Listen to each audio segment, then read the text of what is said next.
Muy buenos días, estimadísimas señoritas, señores estudiantes. Me da muchísimo gusto realmente volverlos a saludar en esta nueva jornada de trabajo que corresponde, fíjense, a la clase ya número 4. Para mí siempre es un verdadero placer y un honor trabajar con ustedes, aún sabiendo que puedo aportar en gran medida a la formación académica de mis estudiantes, pero sobre todo yo apunto a la formación personal.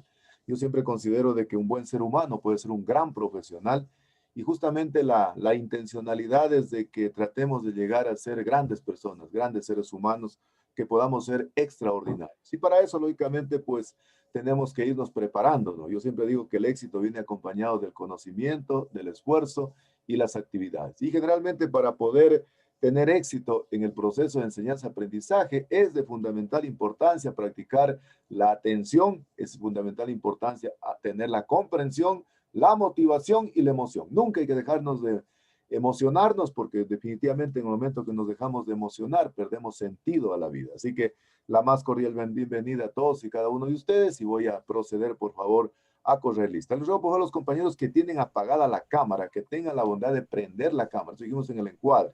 Y justamente son los estudiantes que no subieron en el encuadre. Entonces da la casualidad que es así, ¿no? Entonces yo les ruego por favor de la manera más respetuosa y comedida que ya pusimos en claro. Ustedes ya están en octavo ciclo, no están ni en primero ni en segundo, y yo les ruego, por favor. Bien, entonces vamos a proceder a registrar la lista. Les ruego, por favor, la bondad de poner atención. Señoritas y señores, Alvarado Berta, Alvarado Berta. Mi Presente, estimada ingeniero. Berta, qué gusto saludarla. Muy buenos días, bienvenida. Buenos días, ingeniero. Armijos Jefferson. Armijos, Presente, ingeniero. ¿cómo está, mi estimado Jefferson? Buenos días, bienvenido. Qué gusto saludarlo. Benítez Juan Carlos. Benítez Juan Presente, Carlos. ingeniero. ¿Cómo está, mi estimado Juan Carlos? Bienvenido. Qué gusto saludarlo. Bermeo Jessica. Bermeo Jessica. Buenos días, ¿Cómo ingeniero está, mi presente. estimada Jessica? Buenos días, bienvenida. Qué gusto saludarla. Cartuche Carla. Cartuche Carla. Presente, ingeniero. Buenos días. Carlita, buenos días, bienvenida. Qué gusto saludarla. Cartuche Juan Carlos. Cartuche Buenos días, Juan Carlos. ingeniero, ¿Cómo presente. está, mi estimado Juan Carlos? Buenos días, qué gusto saludarlo. Bienvenido. Castillo Erika. Castillo Buenos Erika. días, Inge, Mi estimada presente. Erika, buenos días, qué gusto saludarla, bienvenida. Córdoba Jason, Córdoba Jason, Córdoba Buenos Jason. días, presente. ¿Cómo está, mi estimado Jason? Presente, Buenos días, ingeniero. bienvenido, qué gusto saludarlo. Crespo Luis, Crespo Luis. Presente, ingeniero. ¿Cómo Buenos está, días. Luis? Buenos días, bienvenido, qué gusto saludarlo. Cueva Cristian. Buenos días, ingeniero presente. Estimado Cristian, qué gusto saludarlo, buenos días, bienvenido. Espinosa Susana. Espinosa Presente, Inge, buen día. Susanita, buenos días, bienvenida, qué gusto saludarla. Faikán Edwin. Faikán Presente, ingeniero. Buenos días, qué gusto saludarlo, bienvenido. Fajardo Natalia. Fajardo. Presente, Inge, buenos días. Natalia, buenos días, qué gusto saludarla, bienvenida. Guamán Jenny. Guamán Jenny. Presente, ingeniero. Buenos días. Guamán Jenny, buenos días, qué gusto saludarla, bienvenido. Jaramillo Allison. Jaramillo Allison. Presente, ingeniero. Buenos días. ¿Cómo está, mi estimada Allison? Buenos días, qué gusto saludarla, bienvenida. Jumbo Jefferson. Presente, ingeniero, buenos días. Buenos días, qué gusto saludarlo, bienvenido. Luzón Carlos. Luzón Carlos. Presente, ingeniero, buenos días. Buenos días, qué gusto saludarlo, bienvenido. Masache Yulisa. Masache. Presente, ingeniero, buenos días. ¿Cómo está, mi estimada Yulisa? Buenos días, bienvenida, qué gusto saludarla. Morales Giancarlos. Presente, ingeniero, buenos días. Gianfranco. Gianfranco, perdón, Gianfranco. Moreno Carlos. Moreno. Buenos días, ingeniero, presente. Carlos, buenos días, qué gusto saludarlo, bienvenido. Morocho Brian. Morocho Brian. Presente, ingeniero. Estimado Brian, buenos días, qué gusto saludarlo, bienvenido. Ordóñez Rosa. Ordóñez Rosa. Ordóñez Rosa. Presente, ingeniero, buenos días. Buenos días, mi estimada Rosa, buenos días, qué gusto saludarla, bienvenida. Ortega Oscar. Presente, ingeniero, buenos días. ¿Cómo está, mi estimado Oscar? Buenos días, qué gusto saludarlo, bienvenido. Patiño Jocelyn. Patiño Jocelyn. Buenos días, Inge, Mi presente. estimada Jocelyn, buenos días, qué gusto saludarla, bienvenida. Pérez Joana. Buenos días, ingeniero, presente. Joana, buenos días, qué gusto saludarla, bienvenida. Pinta Gabriela. Pinta Buenos días, ingeniero, presente. Gabriela, buenos días, qué gusto saludarla, bienvenida. Poma Carlos. Poma Carlos. Presente, ingeniero. Buenos días. Carlos, buenos días, qué gusto saludarlo, bienvenido. Quispe Juan. Quispe Juan. Presente, ingeniero, buenos días. Juan, buenos días, qué gusto saludarlo, bienvenido. Rengel Alexis. Rengel Alexis. Buenos días, ingeniero presente. Alexis, buenos días, qué gusto saludarlo, bienvenido. Rogel Leslie. Rogel Leslie. Buenos días, presente. ¿Cómo está mi estimada Leslie? Buenos días, qué gusto saludarla, bienvenida. Sarango Daisy. Sarango. Presente, ingeniero, buenos días. Daisy, buenos días, qué gusto saludarla, bienvenida, la felicito, fue la primerita que llegó al aula. Torres Melissa. Presente, ingeniero, buenos días. Estimada Melissa, qué gusto saludarla, bienvenida. Troya Jackson. Troya Jackson. Sí, Inge, presente. ¿Cómo está mi estimado Jackson? Buenos días, qué gusto saludarlo, bienvenido. Ulloa Lilian. Ulloa Lilian. Ulloa Lilian. Ulloa Evelyn. Ulloa Evelyn. Presente. Buenos días, mi estimada Evelyn. Buenos días. Qué gusto saludarla. Bienvenida. Vázquez Joe. Buenos días, presidente ingeniero. Joe. Buenos días. Bienvenido. Y finalmente, Vera Jocelyn. Buenos días, ingeniero, presente. Jocelyn, buenos días. Qué gusto saludarla. Bienvenida. Les repito, tal vez llegó Ulloa Lilian. Ulloa. Buenos días, presente, ingeniero. ¿Cómo está, mi estimada Lilian? Buenos días. Qué gusto saludarla. Bienvenida. Muy bien. Les reitero, por favor, los que tienen apagada la cámara, que tengan la bondad de prender la cámara mientras iniciamos clase. Bien, permítame una vez más, entonces, darles la más cordial bienvenida a esta nueva actividad académica del día de hoy. Como yo les había mencionado, para mí siempre es un gusto y un placer trabajar con ustedes. Justamente el día de hoy están todos los 37, así que por primera vez tenemos base llena, ¿no? Qué gusto realmente que estén todos los 37 estudiantes que van a quedar, incluso ya ahora sí ya imprimí mis listitas y estoy tratando de llevar todo el control de las calificaciones de todos y cada uno de ustedes, ¿no? Vamos a revisar la planificación académica de la asignatura. Entonces, en la mañana de hoy voy a dar una conferencia magistral sobre la parte que estamos estudiando del derecho ambiental y entonces quiero que abran sus folletos porque vamos a analizar para la siguiente clase el tema número 3. El tema número 3 dice los convenios internacionales relacionados con la biodiversidad. En la clase anterior habíamos hecho un recorrido histórico de los diferentes convenios que se han dado a lo largo de la historia y que han influenciado significativamente en la evolución del derecho ambiental. Entonces vamos a hacer una profundización de estos temas, pero vamos a trabajar entonces el tema 3 de la siguiente manera. El tema 3 solo vamos a trabajar en el subtema 1, que va a analizar el grupo número 1. Entonces el grupo número 1 va a analizar los convenios internacionales y eso se va hasta la página número 20. Antes que dice 3-4 descripción, antes de eso, entonces el grupo número 1 va a hacer entonces un análisis del subtema número 1 del tema 3, ¿sí? Vamos a hacer entonces un resumen bien puestito en 2 hojitas y entonces hacemos una presentación magistral en PowerPoint considerando las observaciones que les había señalado en la clase anterior, ¿no? No se olviden, por favor, de siempre estar revisando la página web de la asignatura. A mí me da mucha pena que hay una cantidad de estudiantes a veces que por no revisar se quedan sin participar en los foros. Y eso definitivamente a mí particularmente no me gusta. Yo siempre digo que para mí los estudiantes son la piedra angular en el proceso de enseñanza-aprendizaje. Entonces, a mí me interesa que todos participen. No quiero que nadie, absolutamente nadie se perjudique. Y me da realmente mucha pena, mucho dolor. Veo que algunos estudiantes no pueden participar. Y los que participan a veces ponen 3 líneas en el foro. 3 líneas, créanme. Oiga, ustedes están en octavo ciclo, ¿verdad? Ustedes están en octavo ciclo. Ustedes no están ni en primero ni en segundo. Ustedes están en octavo ciclo y tienen un bagaje de conocimientos que lo han ido adquiriendo a lo largo de estos 8 ciclos que están estudiando. Entonces, yo tengo para explayarme ahí. Entonces, 10 líneas hemos puesto para poder siempre participar en los foros. Entonces, no se olviden de hacerlo. Entonces, de este tema 3, entonces, el grupo 1 va a analizar solo el subtema 1. Entonces, vamos a subir la presentación en Word y PowerPoint y tenemos que participar en el foro. El resto del documento habla sobre los diferentes convenios internacionales. Entonces, ¿qué vamos a hacer? El grupo número 2, el 3, el 4 y el 5, en cambio vamos a hacer una consulta bibliográfica de los convenios internacionales en materia ambiental que más han influenciado en el derecho ambiental. Entonces, el grupo número 2 va a analizar la conferencia de Estocolmo 1972. Entonces, grupo 2, Estocolmo 1972. Grupo número 3, en cambio, va a analizar la Cumbre Mundial de la Tierra 1992. El grupo número 4, en cambio, va a analizar el Protocolo de Kioto. Y el grupo número 5, en cambio, va a analizar el CITES. que es el convenio sobre el comercio de especies amenazadas de flora y fauna silvestre. Entonces, todos, en el caso de las consultas, vamos a hacer el trabajo, pueden hacerlo, qué sé yo, no sé, en unas 6, 7 hojas sin ningún problema. Primero vamos a poner en el trabajo una introducción, y luego entonces comenzamos a hablar dónde se hizo el convenio, cuáles fueron los alcances del convenio, cuáles fueron los objetivos del convenio, qué es lo que contempla el convenio. Entonces, esa parte es de fundamental importancia. Luego podemos sacar algunas conclusiones, algunas recomendaciones y la bibliografía citada. Ya en la página está explicado con lujo de detalles cómo hay que presentar el trabajo y cuándo hay que presentar el trabajo. Entonces, para la próxima clase, empezamos entonces la exposición con el grupo número 1, ¿no? Sobre el subtema que le va a corresponder analizar. Luego el grupo número 2 hace la exposición de Estocolmo. El grupo número 3 hace la exposición de la Cumbre de Río 1992.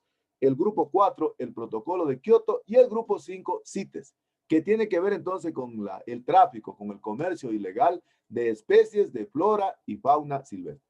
Y de esa manera entonces vamos a profundizar en el análisis. A mí siempre me gusta que realmente el estudiante no se quede solo con el conocimiento que vamos adquiriendo a lo largo de la asignatura, sino que realmente tengamos la posibilidad de ampliar nuestro horizonte, de ampliar realmente las ideas para poderlas ir aplicando. Entonces vamos a trabajar de esa manera. No se olviden de participar en el foro. Todos tienen que participar en el foro porque en el caso de los compañeros que tienen que consultar, tienen que poner las lecciones aprendidas de lo que les significó la consulta del tratado que le correspondió analizar. Entonces, ¿está claro, por favor? ¿Estamos claros? ¿Está claro? Ingeniero.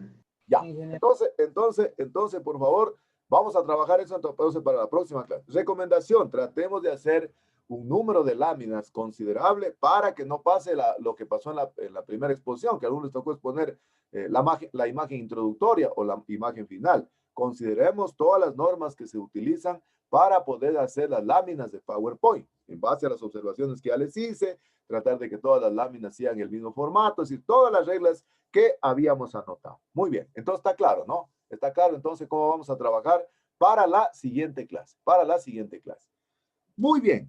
Ahora sí, bueno, gracias a los compañeros que tuvieron las cámaras prendidas. A mí me da la impresión que los demás no están ni siquiera en clase. Bueno, ustedes recuerden la frase que yo les había mencionado de Henry Ford, que dijo que calidad significa hacer lo correcto cuando nadie me está viendo. Además, en estas alturas ya del ciclo en el que están ustedes, debe ser intereses personales los que los mueva a venir a clase. Ya prácticamente a nadie se le puede obligar. Por ejemplo, yo decía, ayer estaba dando clase a los chicos de noveno ciclo. Ustedes prácticamente ya están en las postrimerías, están en noveno ciclo. El tiempo vuela, el tiempo es inexorable. Y yo les decía ayer a las señoritas, señores estudiantes de noveno ciclo, que ayer fue una clase histórica, prácticamente marcaba un hito en la historia académica de cada estudiante, porque el día de ayer quedó la tarea de elaborar ya su perfil de proyecto de investigación de tesis. Entonces ahí es cuando uno comienza a interesarse de carácter personal.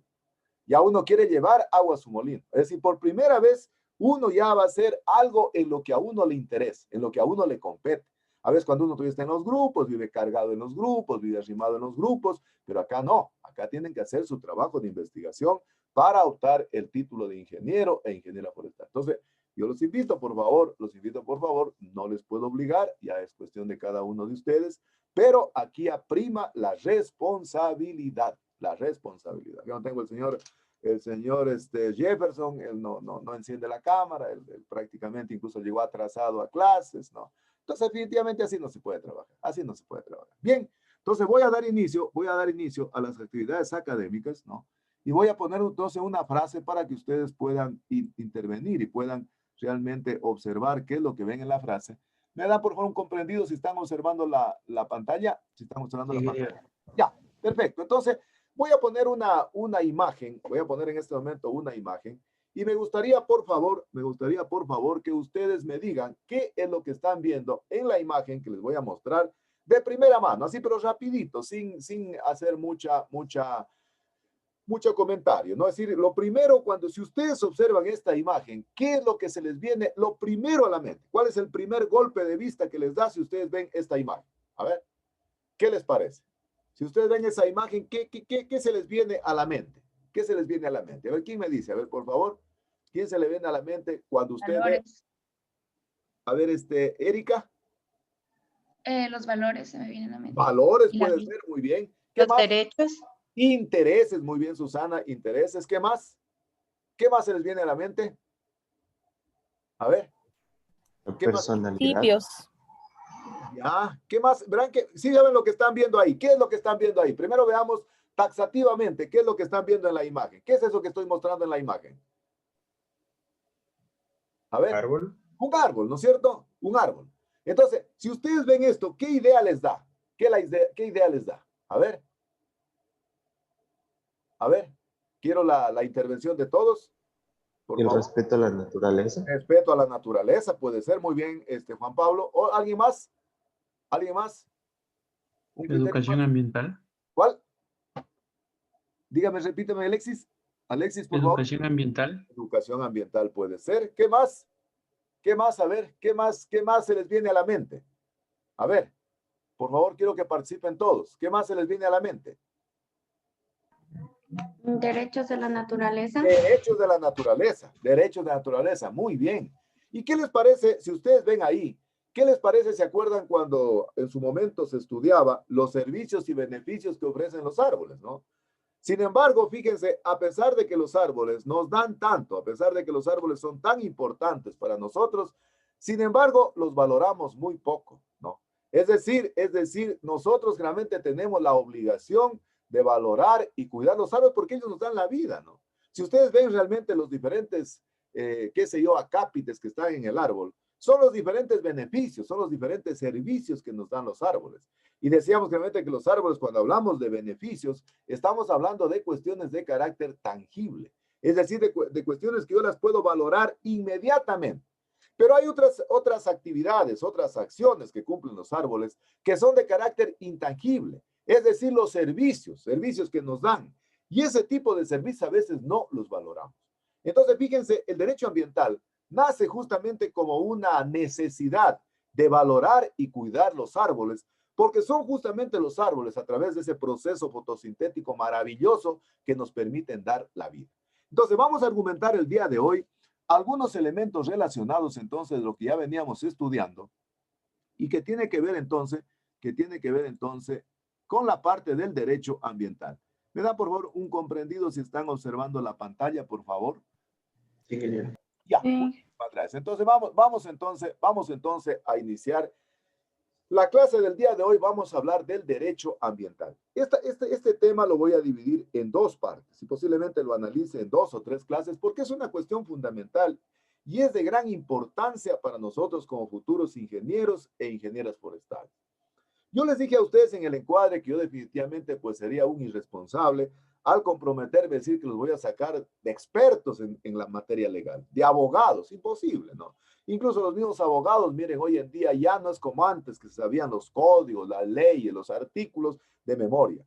Yo les dije a ustedes que los voy a sacar con mucho sentido común, es decir, para que puedan intervenir en los diferentes parámetros desde el punto de vista profesional que uno trabaja como ingeniero e ingeniera forestal. Y a mí siempre me gusta poner la línea base, es decir, a mí me gusta empezar realmente para que todos puedan entender dando los conceptos fundamentales. Veamos qué es el derecho ambiental. Fíjense que yo siempre digo de que, para mi modesta manera de pensar, el derecho ambiental nace a partir de Estocolmo 1972. A pesar de que este convenio tenía que ver un poco con, incluso dice con el hombre, dice, ustedes saben que la literatura es muy machista, ¿no? El hombre, debería ser la humanidad. Y hablaba sobre el hombre y el medio ambiente. Debería ser ambiente nomás.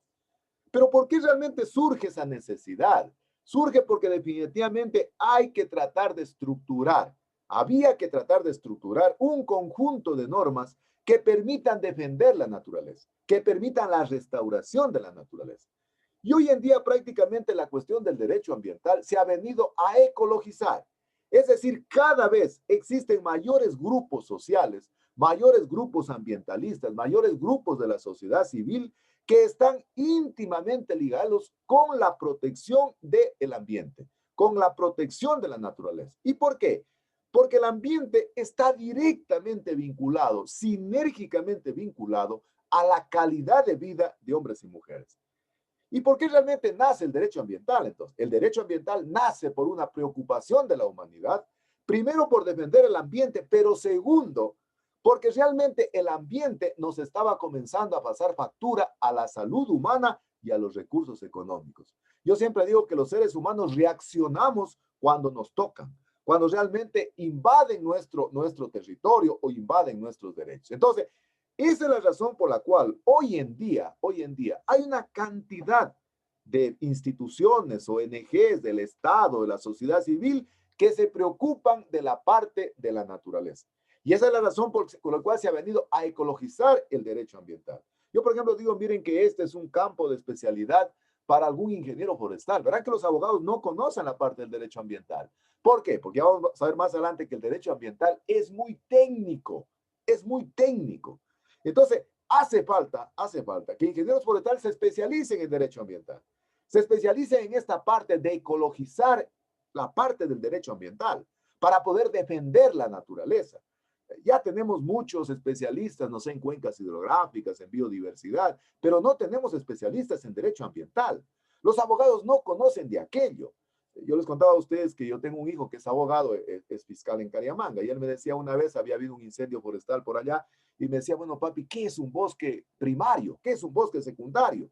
Para poder poner en el informe, porque según lo que dicen, se ha quemado un bosque primario o se ha quemado un bosque secundario. Entonces, una de las características fundamentales que tiene el derecho ambiental, vamos a ver más adelante, que es altamente técnico.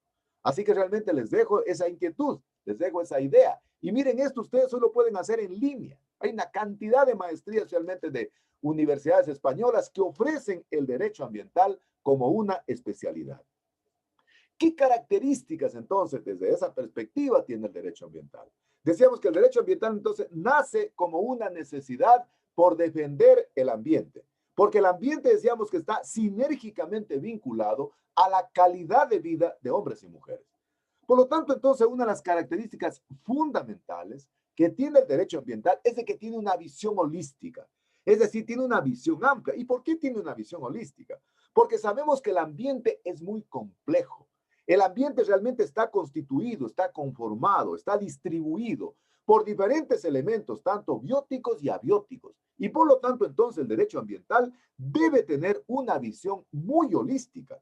Incluso, miren, dentro de la especialidad de derecho ambiental, puede ser que alguien hasta se subespecialice, por ejemplo, en la cuestión de fauna, en la cuestión, no sé, de flora, o en la cuestión del aire, o en la cuestión del suelo, o en la cuestión del agua.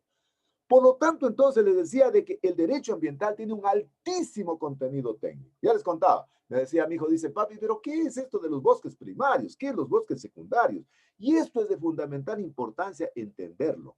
Yo me acuerdo en el tiempo que yo estuve en el Ministerio del Ambiente, del 2005 al 2008, sucedió un caso sui generis en el ministerio, ¿verdad? Se había producido un incendio forestal de hace algún tiempito en Celica, ¿no? En Celica. Y se había quemado un bosque. Entonces yo dispuse para que un técnico, conjuntamente con un compañero, vayan a Celica y hagan un informe de ese incendio forestal que se había producido, porque ya existía un proceso legal que se había instaurado ya el proceso del juicio forestal. Entonces, el ingeniero forestal, que era el técnico, se fue con otro ayudante, hicieron el informe, y cuando vino el informe, decía que se había quemado un bosque nativo, ¿verdad? Un bosque nativo. La contraparte, es decir, la parte, en este caso acusada, presentó una contrademanda y dijo, señores, saben de que no se ha quemado un bosque nativo, se ha quemado un bosque secundario, un bosque secundario. Y por lo tanto el abogado en este caso de la persona que se la estaba acusando de haber sido el causante del incendio forestal, decía, señores, yo pido, señor director, que usted nombre una comisión de peritos para que vayan a hacer una inspección y determinen si verdaderamente se quemó un bosque nativo, como dice el informe del técnico del MAE, o se quemó un bosque secundario. Me tocó formar una comisión, lógicamente ya el técnico no podía ir en esa comisión, porque desde el punto de vista legal no se puede ser juez y parte. Se formó una comisión, ¿verdad?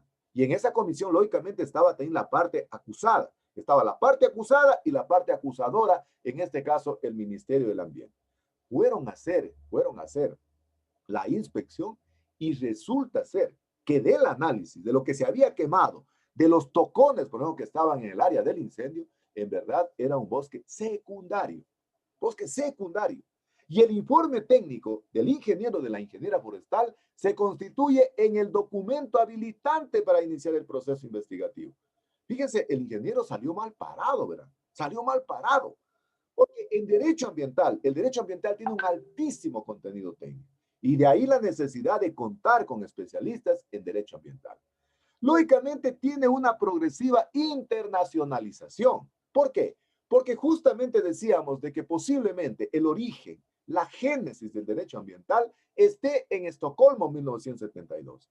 Los diferentes convenios internacionales que analizamos en la clase anterior, en esa línea histórica, en esa línea del tiempo, han ido generando diferente doctrina, han ido generando diferentes fuentes del derecho. Vamos a ver más adelante. Entonces, el derecho ambiental, otra característica fundamental que tiene es de que se nutre del derecho internacional. Es decir, las diferentes cumbres que se han dado a nivel internacional generalmente han aportado en gran medida para poder instrumentar la legislación de los países y proteger, en este caso, el ambiente. Es de carácter preventivo. Claro, ustedes saben que en materia de contaminación ambiental no podemos estar ensayando. No hay hoja de vuelta. Es decir, si, qué sé yo, un alcalde, un prefecto, se le antoja hacer una carretera por medio de una cuenca hidrográfica o por un bosque protector, pues definitivamente abrió la carretera y hizo la destrucción. Entonces, el derecho ambiental es de carácter preventivo. Yo me acuerdo cuando estaba en el Ministerio del Ambiente, igual quería hacer en su momento el prefecto de Zamora Chinchipe, para los que son de Zamora Chinchipe, quería hacer una carretera desde las Orquídeas, desde Guaycimi hasta salir hasta la parte de Zumba, toda esta parte, qué sé yo, de un bosque que es altamente rico en biodiversidad, ¿no? Es decir, por la Canela quería salir, miren. Nosotros le habíamos mencionado, mire, sabe, señor prefecto, eso es una carretera que va a producir un tremendo daño. Él lo veía desde el punto de vista del desarrollo, ¿verdad? Iba a pasar prácticamente destruyendo una cantidad de bosque, incluso tenía previsto hacer una gabarra para poder cruzar el río Nangaritza, ¿verdad?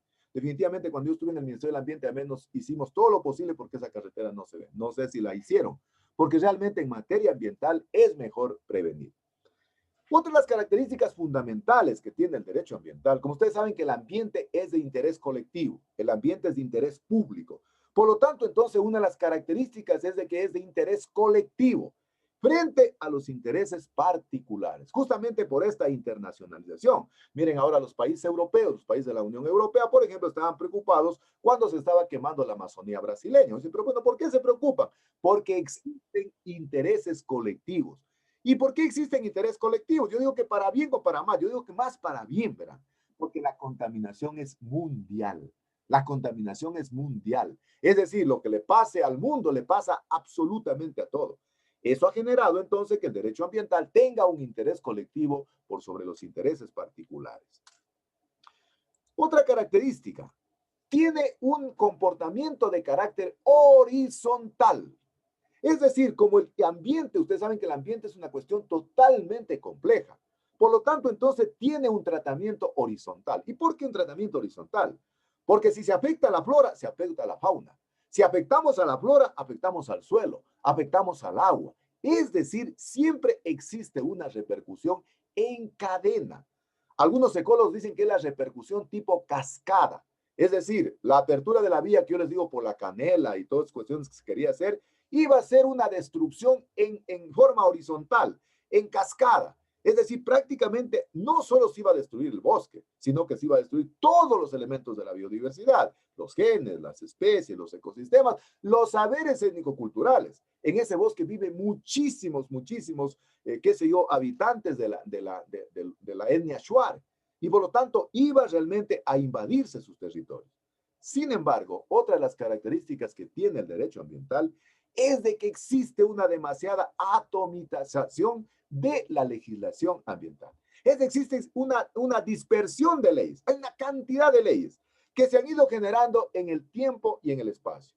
Y ese tipo de leyes, incluso vamos a verlas más adelante, que realmente tienen competencias en diferentes instituciones. Por ejemplo, el Ministerio del Ambiente, por decir algo. Miren, ahorita que es Ministerio del Ambiente y Agua, ahorita tiene competencia en el aire, en el suelo, en el agua. Es decir, en una cantidad de componentes del ambiente. Eso significa, como se dice vulgarmente en el argot popular, el que mucho abarca, poco aprieta. Y al tener una gran competencia, generalmente no se hace mayor cosa. Y esa es la razón por la cual esta dispersión normativa, esta dispersión institucional, hace de que en el país exista una gran cantidad de normativas en materia ambiental. Estamos fallando en la aplicabilidad. Fíjense, a pesar entonces que el derecho ambiental es tan importante, sin embargo, en el país existe una dispersión normativa, existe una dispersión institucional que debilita la aplicación de este tipo de normas ambientales. Y yo pienso que esto debe ser prácticamente en todos los países al menos latinoamericanos, debe ser lo que prime realmente la dispersión normativa. ¿De dónde se nutre el derecho ambiental? Es decir, ¿cuáles son las fuentes que permiten primigénitamente nutrir al derecho ambiental? El derecho ambiental se nutre del saber comunitario, del derecho comunitario. Por ejemplo, hablemos del derecho ancestral que tienen las comunidades. Ustedes han escuchado generalmente la ley indígena que tienen. Ese tipo de conocimientos nutren al derecho ambiental. Recuerden ustedes que las comunidades indígenas tienen su propia forma de hacer justicia. Siempre hemos visto, por ejemplo, qué sé yo, que a veces cuando se ha producido algún daño, no solo de carácter ambiental, sino daño social también, ellos tienen sus propias formas de castigar a los infractores. Entonces, una fuente del derecho ambiental, ¿de dónde se nutre el derecho ambiental? Del conocimiento o del derecho comunitario. Se nutre también del derecho nacional, es decir, de la legislación que existe en cada uno de los países. Pero yo digo que sobre todo, verán, el derecho ambiental, la principal fuente del derecho ambiental es el derecho internacional. Es decir, los diferentes acuerdos, las diferentes resoluciones que se han ido dando, que se han ido acordando en las diferentes convenios internacionales en materia ambiental. Es la razón por la cual entonces han permitido instrumentar nuevas leyes en cada uno de los países con la finalidad de proteger el ambiente. Yo, por ejemplo, digo que Estocolmo y Río de Janeiro, 1992, han marcado un hito en el derecho ambiental. Han marcado un hito en la conservación del ambiente, porque justamente es donde yo diría que son los convenios internacionales en donde se generaron mayor cantidad de instrumentos de carácter vinculante que obligaron a los estados a proteger su ambiente y su biodiversidad. Pero el derecho ambiental a lo largo de la historia ha ido pasando por diferentes etapas. Es decir, el derecho ambiental que tenemos hoy no es el derecho ambiental que se inició en Estocolmo. Al principio era un derecho totalmente individualista. ¿Y por qué? Porque solo se estaba pensando en el riesgo de la humanidad por el mal uso de los recursos naturales. Entonces, el derecho ambiental nace, yo les decía a ustedes, para mí, Estocolmo es el punto de partida del derecho ambiental. ¿Y por qué nace? Porque justamente había una preocupación ya se comenzaba a esbozar. Originalmente una preocupación de la humanidad por la destrucción del ambiente, por el mal uso de los recursos. 1972, verán, ustedes ni siquiera eran proyecto de vida, ¿no? Todavía no habían tantos problemas ambientales, no había tanta basura informática, no había tanta basura atómica, no había tanta basura nuclear como hay ahora. Sin embargo, entonces el derecho empieza a ser individualista. Es decir, únicamente nos preocupamos de tratar de precautelar la salud humana debido entonces a la degradación o al mal uso que se hacía de los recursos naturales. Luego aparece una segunda etapa en donde el derecho ambiental se vuelve más utilitarista, es decir, se vuelve más útil. ¿Y por qué se vuelve más útil?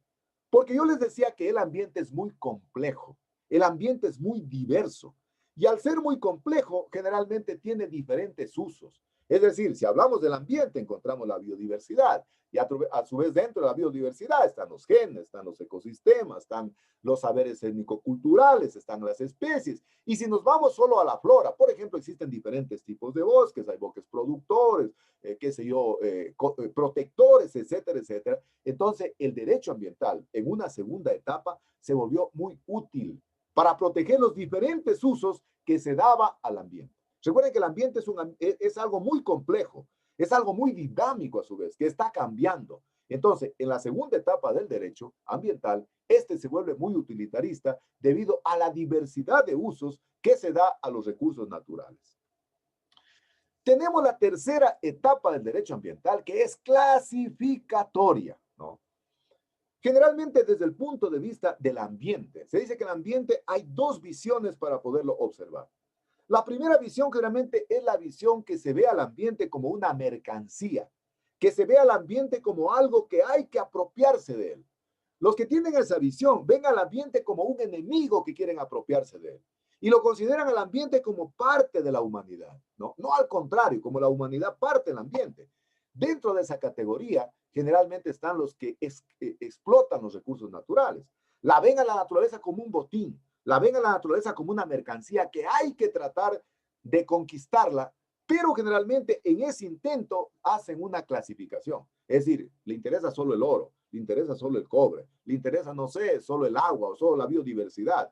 Es decir, comienzan a hacer una cuestión clasificatoria de los recursos naturales. La primera visión de ver al ambiente entonces como una mercancía, en donde el ambiente pertenece. La segunda visión, en cambio, es ver al ambiente como un recurso vital, un medio vital, donde todos vivimos, todos coexistimos. Y no nos creemos de que el ambiente forme parte de la humanidad. Por el contrario, nos creemos de que la humanidad forma parte del ambiente. Ese tipo de visión generalmente es la que permite la conservación de la naturaleza. Y yo pienso que ustedes deben estar en esta segunda visión. Es decir, en la visión de ver al ambiente como un recurso vital en donde coexistimos todos. Entonces, en esta etapa del derecho se vuelve entonces un derecho clasificatorio. Es decir, de verlo al ambiente como un conjunto de cosas, de elementos, y de clasificarlos esos elementos. Y entonces cada cual se va moviendo en función de sus intereses. Los que les interesa el agua, los que les interesa la minería, los que les interesa el aire, etcétera, etcétera. Cuarta etapa del derecho. Viene en cambio un derecho más integrador. Recuerden ustedes que una de las características fundamentales del derecho era que era holístico, amplio.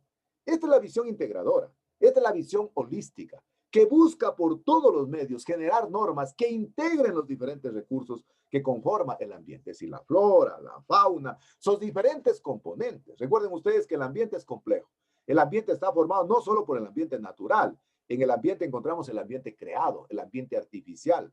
Entonces, esta visión, esta etapa del derecho es más integradora. Es decir, busca por todos los medios tener una visión holística de lo que constituye el ambiente. Es decir, ya no lo está viendo solo como el anterior, que lo clasificaba, o sea, solo se interesaba en los elementos de la flora o en los elementos de la fauna o en los elementos de la minería o en el agua o en el suelo, sino que esta visión es mucho más integradora. Es decir, por eso decíamos que una característica fundamental del derecho ambiental es de que es muy holístico, es muy amplio, es muy integrador. Y finalmente llegamos a la última etapa del derecho ambiental, que es posiblemente la que estemos viviendo hoy, que es la visión ecosistémica. En la clase anterior decíamos, generalmente, que en materia de derecho internacional no existen fronteras geográficas, que existen fronteras ecosistémicas. Les pregunto a ustedes, ¿qué es un ecosistema?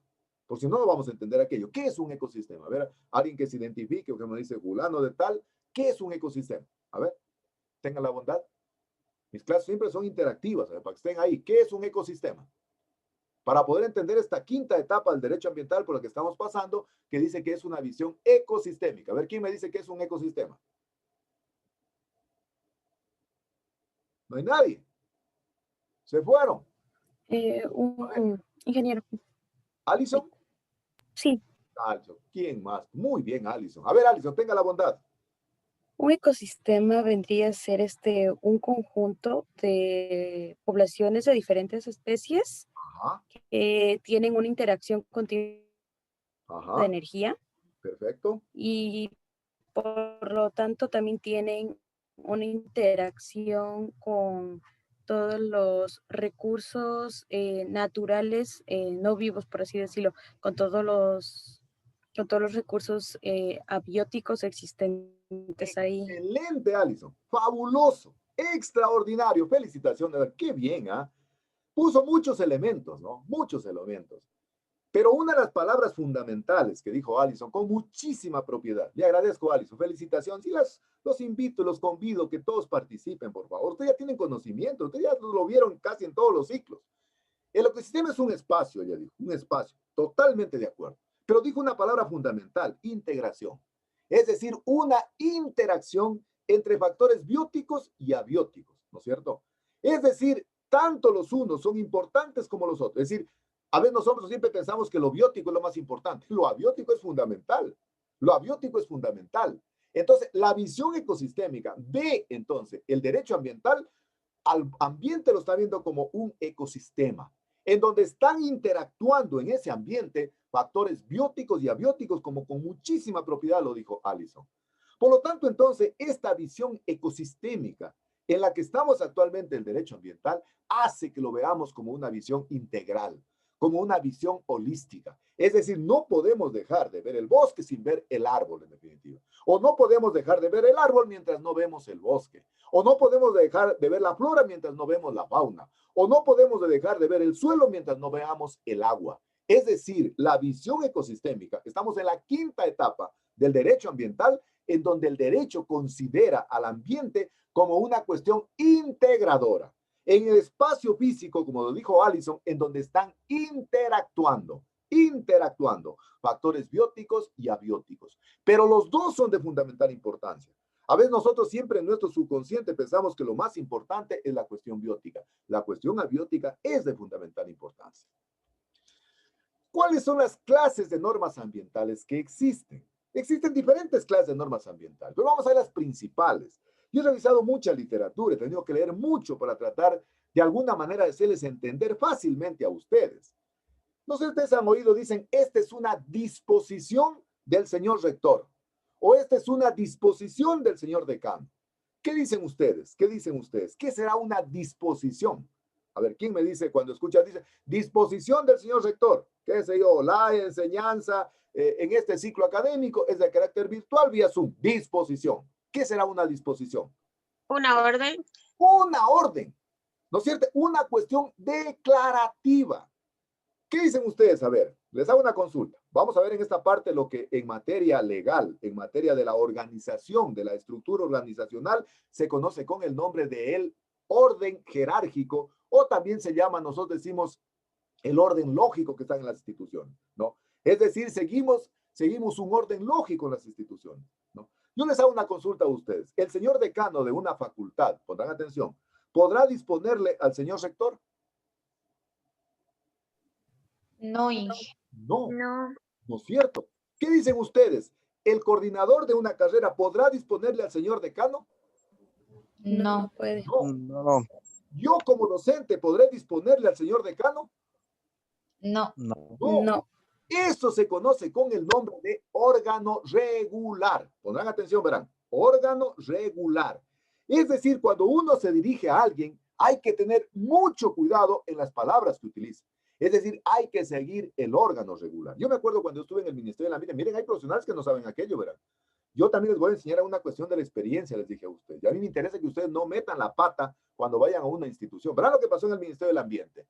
El presidente de la Asociación de Empleados del Ministerio del Ambiente, del tiempo que yo estaba, se les compró unos uniformes. La ministra daba un recurso. Miren, les compraban uniformes, hombre, les compraban desde los zapatos, los pantalones, les compraban camisas, les compraban cascos, todo les compraban, ¿verdad? Fíjense. Y me acuerdo que el presidente de la Asociación de Empleados, él mismo eligió dónde comprar y todas cuestiones. Bueno, con los compañeros compraron todas cuestiones. Oiga, compraban de estos zapatos que tienen punta de acero, me acuerdo que Huelco creo que se llaman. O sea, compraban lo mejor, ¿verdad? Y el presidente de la asociación, que él mismo se fue a ver, él mismo cotizó, él mismo compró, como al mes pone un oficio directamente a la señora ministra, indicando que lo que ha comprado no sirve, que se le están dañando los uniformes, que han salido de mala calidad los zapatos, están cosiendo, etcétera, etcétera. ¿Qué dicen ustedes? Les pregunto, a ver. ¿Estaba bien el trámite que él estaba haciendo, dirigirse a la ministra? ¿Siguió el órgano regular? No. No. ¿A quién tenía que dirigirse? No. ¿A quién tenía que dirigirse? Al señor que compró primero los zapatos. A ver, ¿a quién tenía que dirigirse? No. ¿A quién tenía que dirigirse él como presidente de la Asociación de Empleados? ¿A quién tenía que dirigirse? A su jefe inmediato, ¿no es cierto? Que era el director del Ministerio del Ambiente aquí en Loja, ¿no es cierto? ¿Qué hace la ministra, verdad? ¿Verán lo que hizo la ministra? Le pegó una cachetada con guante blanco, le envía el oficio, se enviaba en el ministerio a través de memorandos nomás, de presidente de la Asociación de Empleados a la ministra, y ponía el texto ahí, que los uniformes están descontentos, etcétera, etcétera. La ministra le devuelve un memorando y lo sanciona. Escucharán, verán, escucharán, por el desconocimiento de la ley. El desconocimiento de la ley a usted no le exime de responsabilidad. Yo esto quisiera que haga aquí en la universidad, verán. Lo sanciona la ministra y le dice, lo sanciona administrativamente por saltarse el órgano regular. Por saltarse el órgano regular. ¿Y cuál es el órgano regular? Es decir, él tenía que haberse dirigido al director del ministerio, y el director del ministerio, si lo creía conveniente o pertinente, elevar a conocimiento de la señora ministra. Yo he visto aquí en la universidad que algunos se saltan el órgano regular y se van directamente donde el señor rector y piensan que tiene mayor fuerza. No es así. Desde el punto de vista de las normas dispositivas, son meramente declarativas. Es decir, siguen un orden jurídico, siguen un órgano jerárquico.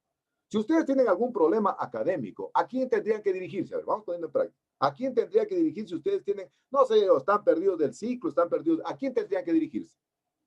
La gestora académica. A la gestora académica. Muy bien. A la gestora académica. Si yo tengo algún problema, me dirijo a la gestora académica, ¿no es cierto? Y entonces la gestora académica verá qué trámite le da. Les hago una consulta a ustedes. A ver, vamos a ver si me han entendido. Desde el punto de vista dispositivo, es propósito, es una facultad administrativa que tiene la autoridad. ¿Qué dicen ustedes? ¿La gestora o el gestor académico podrá disponer? ¿Qué dicen ustedes? ¿La gestora o el gestor podrá disponer? Sí. Sí. ¿A quién A puede docentes y disponer? alumnos. A los docentes y alumnos. No digan alumnos, verán, alumnos que decir sin luz, estudiantes, no tienen ustedes, no son. Estudiantes. A los estudiantes. Verán que en ese orden no tiene capacidad de disponer, porque la disposición es una cuestión declarativa. La gestora o el gestor tiene la capacidad de poder informar y de poder pedir, pero no puede disponer. ¿Por qué? Porque ella no puede disponer porque que mañana no haya clase. Diga, y en calidad de gestora dispongo al personal docente y al personal estudiantil de la carrera de ingeniería forestal que el día de mañana no hay clase. No puede disponer ella. Ella no puede disponer. Pero eso hay mucha gente que no sabe. Otro kit fundamental, verán, a la autoridad superior nunca se le pone copia. Es una ofensa, ¿verdad? Depende de lo que sea. Es decir, si yo le dirijo una comunicación a la señora coordinadora o al coordinador y le pongo con copia al señor rector, le estoy prácticamente saltando el órgano regular. Saltándome el órgano regular. La ministra lo sancionó, ¿verdad? Lo sancionó con acción de personal. Le digo, sanción administrativa por saltarse el órgano regular. Cuidado, ¿verdad? El órgano regular es de fundamental importancia porque es el que dicta las disposiciones que son meramente declarativas, que están dispositivas. Segunda clase de norma ambiental, imperativas. A ver, ¿quién se acuerda cuando estudiaron literatura, la literatura romana, del Imperio Romano? ¿Qué era el Imperio Romano? A ver, porque esta imperativa viene de ahí, ¿verdad?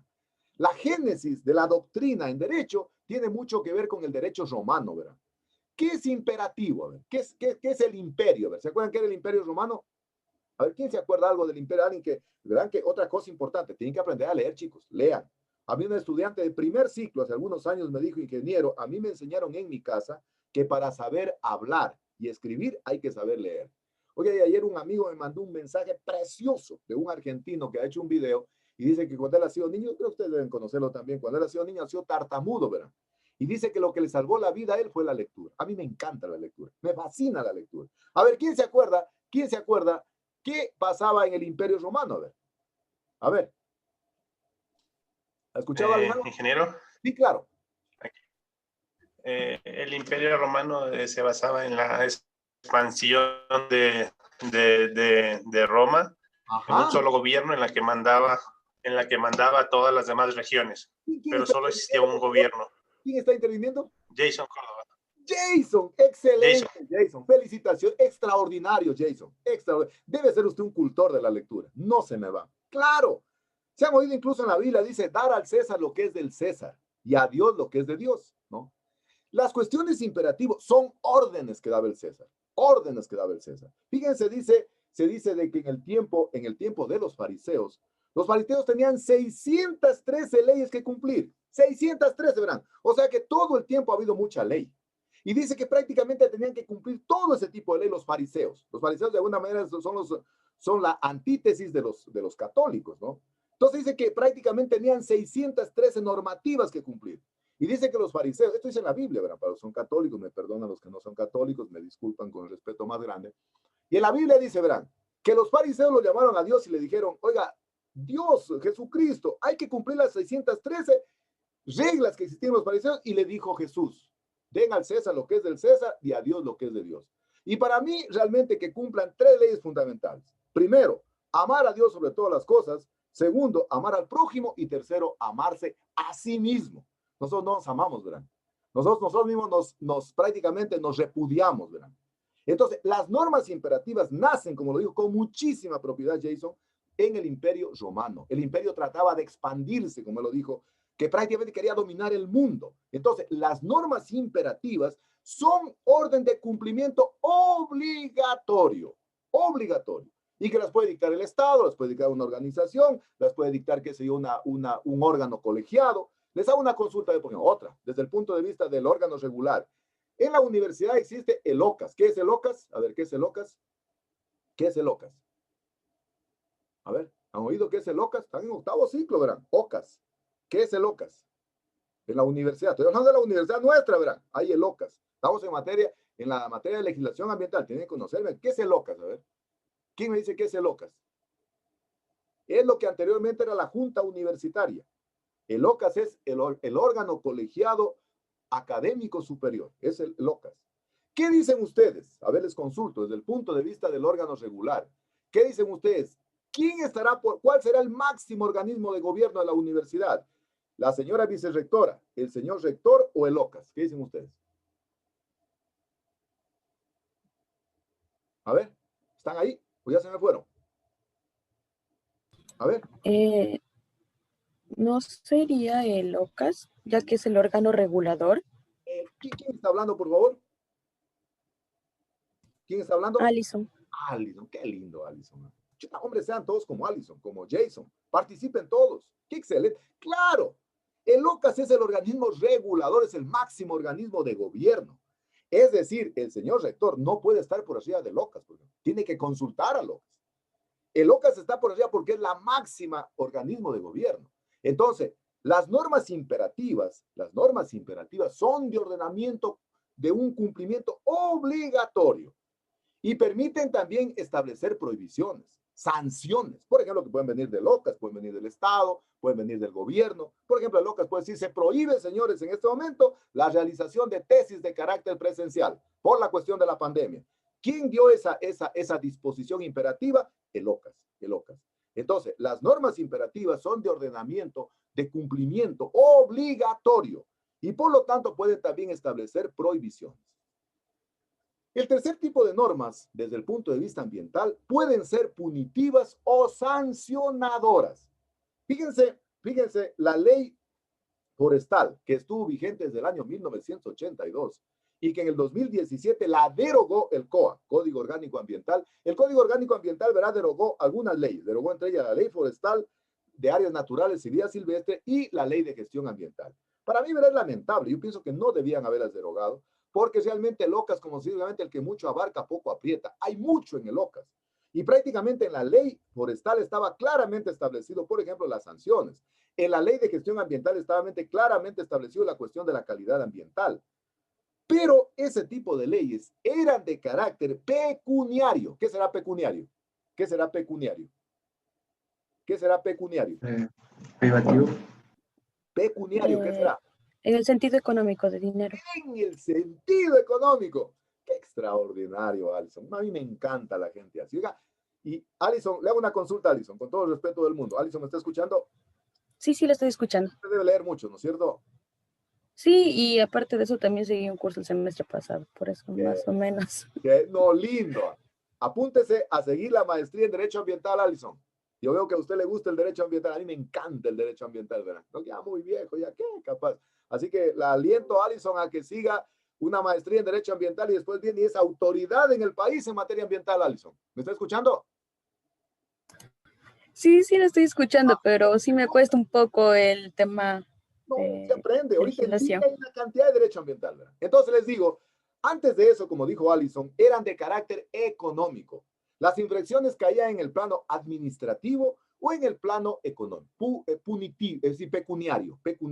Dice, no tengo pecunios, hermano, o sea, no tengo dinero. Es la parte económica, verán, casi se parece.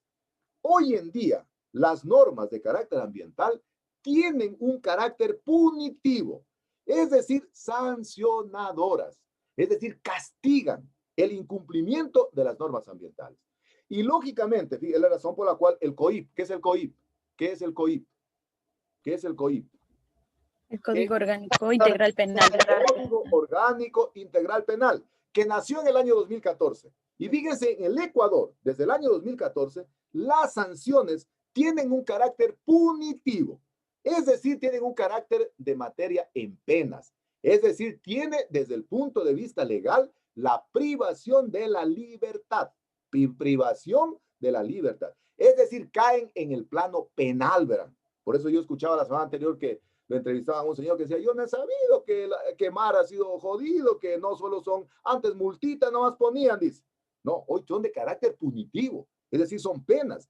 Y estaba escuchando a mí como me encanta esta cuestión del derecho y me gusta tener ejemplos para poder dar a mis estudiantes. Estaba viendo un documental de México, verán.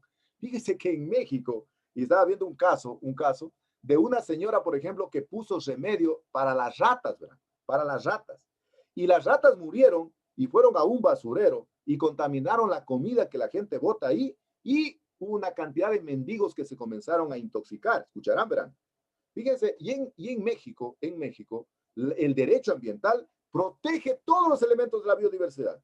Y a esta señora que puso el veneno para las ratas, escucharán, verán, le aplicaron una sanción de carácter punitivo, es decir, privación de la libertad y con daños y perjuicios, porque a su vez produjo daño en otro tipo de personas. Entonces, hoy en día, las normas ambientales en el país tienen un carácter punitivo, es decir, de carácter penal.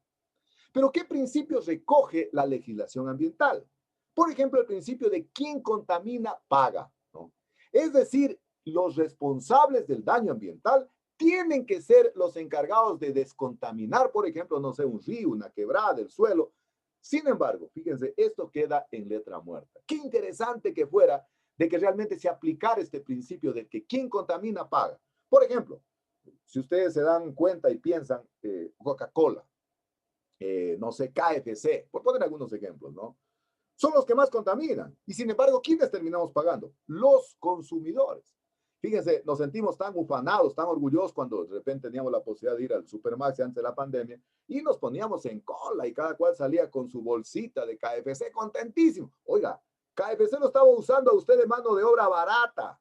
Estaba llevando a comer su comida en algo que realmente estaba generando luego basura. ¿Dónde botaba después todo lo descartable? ¿No? Anteriormente en el mercadito en Maracay se comen platitos que la gente vuelve a lavar.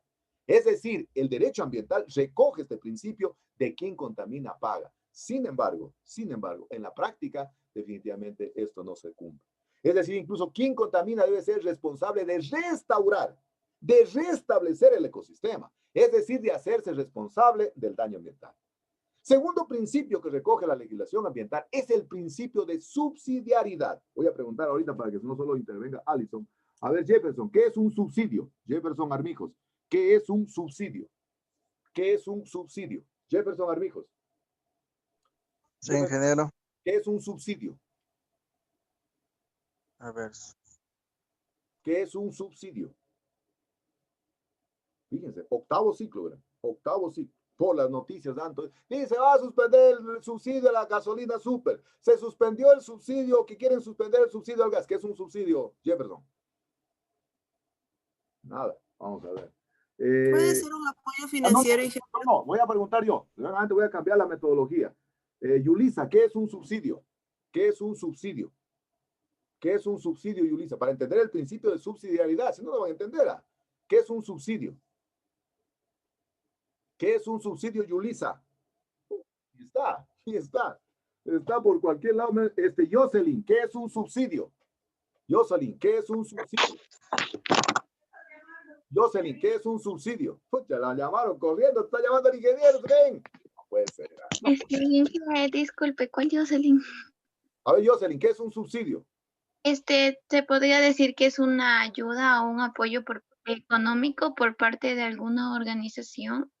Extraordinario, Jocelyn. Es una compensación económica. Felicitaciones, Jocelyn. Perfecto. Un subsidio es una compensación económica para romper la brecha que existe entre la clase alta y la clase baja. Entonces, cuando hablamos de la subsidiariedad, generalmente se debe pensar globalmente para actuar localmente, ¿no? ¿Qué es un subsidio? Un subsidio lo otorga ¿quién? El Estado, básicamente. Lo puede otorgar una empresa. Por ejemplo, lo que les cuento del Ministerio del Ambiente, a cierto punto era un subsidio, ¿no? Que le estaba dando para que puedan hacer sus uniformes. Es decir, es una compensación económica para poder nivelar la desigualdad económica que existe en la sociedad.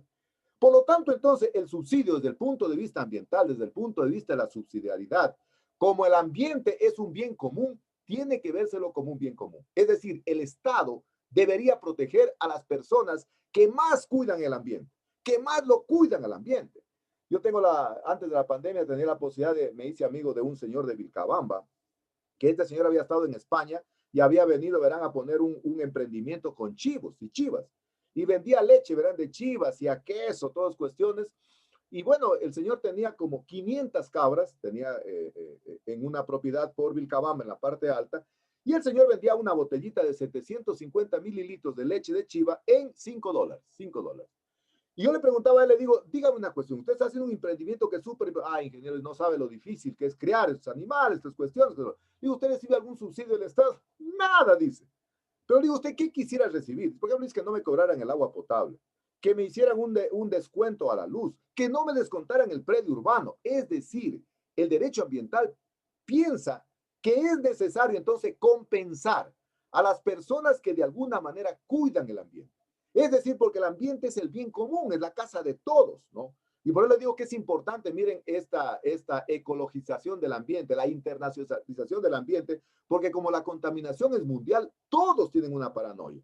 Todos tienen miedo que nos vayamos a contaminar, que la capa de ozono se va a destruir, y eso ha significado de alguna manera apoyo a los países más, en este caso, de menos desarrollo. Entonces yo le decía a él, yo decía, ¿y dónde queda el principio de subsidiariedad? Es decir, el principio de tratar de compensar económicamente a las personas que menos tienen, pero que más aportan a la conservación del ambiente. Segundo principio, entonces, el principio de subsidiariedad. ¿Cómo realmente nace? ¿Cómo nace una legislación? Esto sí es importante que el ingeniero, la ingeniera forestal sepa. Esto sí pueden hacer ustedes. Esto sí puede hacer que algún día cuando estén en la vida profesional les toque hacer una ordenanza, les toque hacer, no sé, algún tipo de normativa. Primero hay que partir de la situación actual, Y eso vamos a hacer en el panel foro que vamos a hacer esta vez. Es decir, ustedes van a analizar la situación actual de una política, de una problemática. Y esa situación actual prácticamente es como tomar una fotografía, como tomar una radiografía, para ver qué es lo que está pasando. Por ejemplo, no sé, Alison, ella está en Zamora y dice, no sé, yo voy a hacer una normativa para regular, no sé, el cauce del río Zamora. Entonces, hace un análisis de la situación actual. En función de aquello, dicta una norma ambiental. Pero esa norma ambiental tiene que considerar todos los elementos que existen en materia ambiental, porque no puede estar, por ejemplo, por arriba, no sé, de la Constitución, no puede estar por arriba de una ley. Es decir, aquí cobra de fundamental importancia que el ingeniero, la ingeniera forestal, conozca exactamente el orden jerárquico de la pirámide de Kelsen, que expusieron la vez anterior. ¿Qué es la pirámide de Kelsen? Es decir, dicta el orden jurídico. En el Ecuador, antes de la Constitución del 2008, lo que estaba sobre todo, o sea, sobre todo eran los convenios internacionales.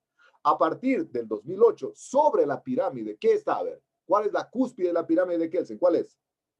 ¿Cuál es? La Constitución. La Constitución. Y de ahí para abajo. Entonces, para poder realmente que esa norma tenga una aplicabilidad desde el punto de vista instrumental, es importante considerar entonces la pirámide de Kelsen, porque a veces da la casualidad que hace alguien una normativa en un municipio y dice se prohíbe, qué sé yo, la extracción, por ejemplo, de petrios, y resulta ser que la competencia la tiene qué sé yo, el Arcón, esta agencia reguladora de minería, o la tiene el Ministerio del Ambiente. Y lógicamente, ¿para qué se hace la norma ambiental? ¿Para qué Alison va a hacer la norma ambiental de proteger el cauce del río Zamora? Para poder contribuir al desarrollo sustentable. Por eso decíamos que el derecho ambiental también se llama el derecho al desarrollo sustentable o el derecho a la sostenibilidad. Es decir, todas las normas ambientales que se generan dentro del derecho ambiental deben apuntar a cumplir con el desarrollo sustentable. ¿Y cuáles eran los componentes del desarrollo sustentable? ¿Cuáles eran, señorita Joana Pérez, cuáles eran los elementos del desarrollo sustentable? ¿Cuáles son? ¿Cuáles son? ¿Cuáles son los elementos del desarrollo sustentable, Joana? Lo económico, lo social y lo ambiental. A ver, económico, social, ¿qué más? Y ambiental. Ambiental y falta uno. ¿Cuál es el que falta? A ver, ayúdenle el que falta. Daisy. Daisy, ¿qué falta? Económico, social, ambiental, ¿eh? ¿Qué falta? Daisy. ¿Qué falta? Falta el cuarto componente. Decíamos que es una mesa de 4 patas. ¿Cuál es el siguiente que falta? A ver. ¿Ah? El institucional. Daisy. Daisy. Daisy no está también. Sí, no, A sí. ver, dígame, ¿quién está atentisa? ¿Qué? ¿Cuál es el cuarto componente? El cuarto. A ver, ¿Lo educativo? alguien habló por ahí. ¿Cuál es el cuarto componente? Escucharán, verán. ¿Cuál es el cuarto componente? Alguien habló ahí. ¿Cuál es el cuarto Institucional. Lo educativo. Institucional, nada educativo, institucional. Entonces, la norma ambiental debe aportar a la protección económica, social, ambiental, pero sobre todo institucional. Decíamos, si no hay una institución que lleve ese proyecto de sustentabilidad, su norma ambiental nace y muere al siguiente día que usted se va de la institución. Pero si usted deja realmente sustentada una base sólida, organizacional, institucional, su norma ambiental se va a seguir aplicando. ¿Qué requisitos entonces requieren para elaborar una norma ambiental, pero que sea eficaz, que sea idónea, que sea aplicativa? Miren, en el Ecuador tenemos leyes, creo, para todo, ¿verdad? Para todo hay leyes. Pero definitivamente el mayor problema es en la aplicabilidad. Primero, debe ser validada, debe ser realmente aceptada por todos desde su nacimiento. Y para eso es de fundamental importancia la socialización. Es decir, que existan canales participativos, no de participación, ¿verdad? La diferencia que hay entre lo participativo y la participación es de que la participación usted no tiene la capacidad de poder tomar decisiones. Un proceso es participativo cuando usted tiene la capacidad de poder tomar decisiones. Es decir, tiene voz y voto. Es una palabra que la dijo el año pasado un estudiante. Dijo, un proceso participativo es cuando las personas tienen voz y voto. Entonces, para que esa norma sea eficaz, debe tener un nacimiento desde el principio de manera participativa. Si nace de manera participativa, debe ser respaldada en el marco normativo coherente, es decir, siguiendo la pirámide de Kelsen. ¿Por qué muchas normativas ambientales, municipales, parroquiales, provinciales no funcionan? Porque generalmente no consideraron la pirámide de Kelsen. Los profesionales, imagínense, abogados, no sabían, por ejemplo, qué sé yo, que había la declaración de Veda del año 1972 del bosque seco de la provincia de Loja. Yo me acuerdo cuando yo estaba en el Ministerio del Ambiente, una bióloga del ministerio hace una normativa para poder explotar el palo santo del bosque seco. Imagínense. Y viene acá y dice, ¿sabe, ingeniero, que yo tengo una normativa y me voy al bosque seco porque vamos a cortar unos árboles porque iban a hacer una cantidad iban a sacar del fruto, iban a sacar una esencia para hacer unos perfumes, tenían un convenio con una transnacional brasileña que hacía perfumes. Le dijo, un ratito, señorita, usted no me topa un árbol de palo santo. No, dice que hay una normativa, ya la ministra me aprobó. No, le digo, perdóneme, yo vengo con orden la ministra, así que a usted lo va a que me sancione, ningún problema. Pero usted se ha saltado el órgano regular, desde el punto de vista legal. Entonces, bueno, se armó un tremendo problema. La ministra nos mandó a llamar a Quito. Dijo, ¿cómo es lo posible que no dejes que la gente ingrese a bosque seco? Que esto, que lo otro. Entonces nos mandó a llamar, fuimos. Yo fui llevando el acuerdo de Veda, que se dio en el año 1972, mediante el cual, miren, estoy hablando de 1972, en el tiempo que había guerra con el Perú, se declara la parte suroccidental de la provincia de Loja y de la provincia de Lora hasta la cota 1000, ¿verdad? ¿Qué es cota? A ver, ¿qué es la cota? ¿Qué es cota? ¿Qué es cota? El punto más alto de algo. Altitud, ¿no es cierto? La altitud sobre el nivel del mar. Se declaró zona de veda hasta la cota 1000, ¿no? Era una veda total y permanente, ¿verdad? ¿Y por qué? Porque en su momento había guerra con el Perú y lógicamente se lo hizo desde el punto de vista estratégico y conservacional. Estratégico por el problema bélico que había con el Perú y conservacional porque se estaban llevando todos los guayacanes, se estaban llevando al Perú porque habían creado empresas, fábricas de hacer parquet. ¿Y quiénes declararon realmente este acuerdo de Veda? Lo declaran un acuerdo interministerial. Ministerio de Agricultura y Ganadería, que en ese tiempo no había Ministerio del Ambiente, Ministerio de Defensa, Ministerio de Relaciones Internacionales y Ministerio de Comercio Exterior. Cuatro instituciones declaran un acuerdo interministerial.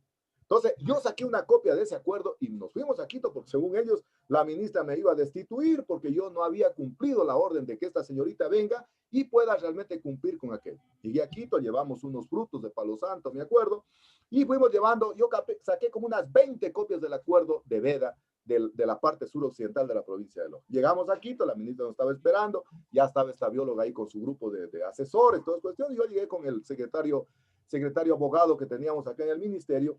Entonces la ministra me dijo, Víctor Hugo, ¿por qué tienes la palabra? Le digo, ministra, por favor, permítame yo intervenir al final. Quisiera escucharla a la bióloga cuáles son sus argumentos. Y bueno, comenzó a hacer los argumentos, que qué sé yo, la norma es importante porque va a mejorar la calidad de vida de las personas, etcétera, etcétera. Cuando ya terminó de intervenir, dijo la ministra, ahora sí, Víctor Hugo tiene la palabra. Le dije al secretario abogado, tenga la bondad, doctor, de repartirles a todos los que estamos aquí en la mesa, incluso estaban los brasileños, habían profesores incluso de la técnica, porque con la técnica era el convenio, y les entregamos una copia. Entonces la ministra dice, ¿qué es esto? Le digo, eso es lo que voy a explicar, ministro.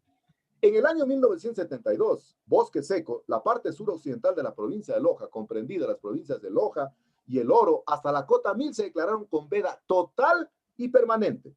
Y es un acuerdo interministerial, por lo que en ese momento se está desde el punto de vista bélico y desde el punto de vista conservacional.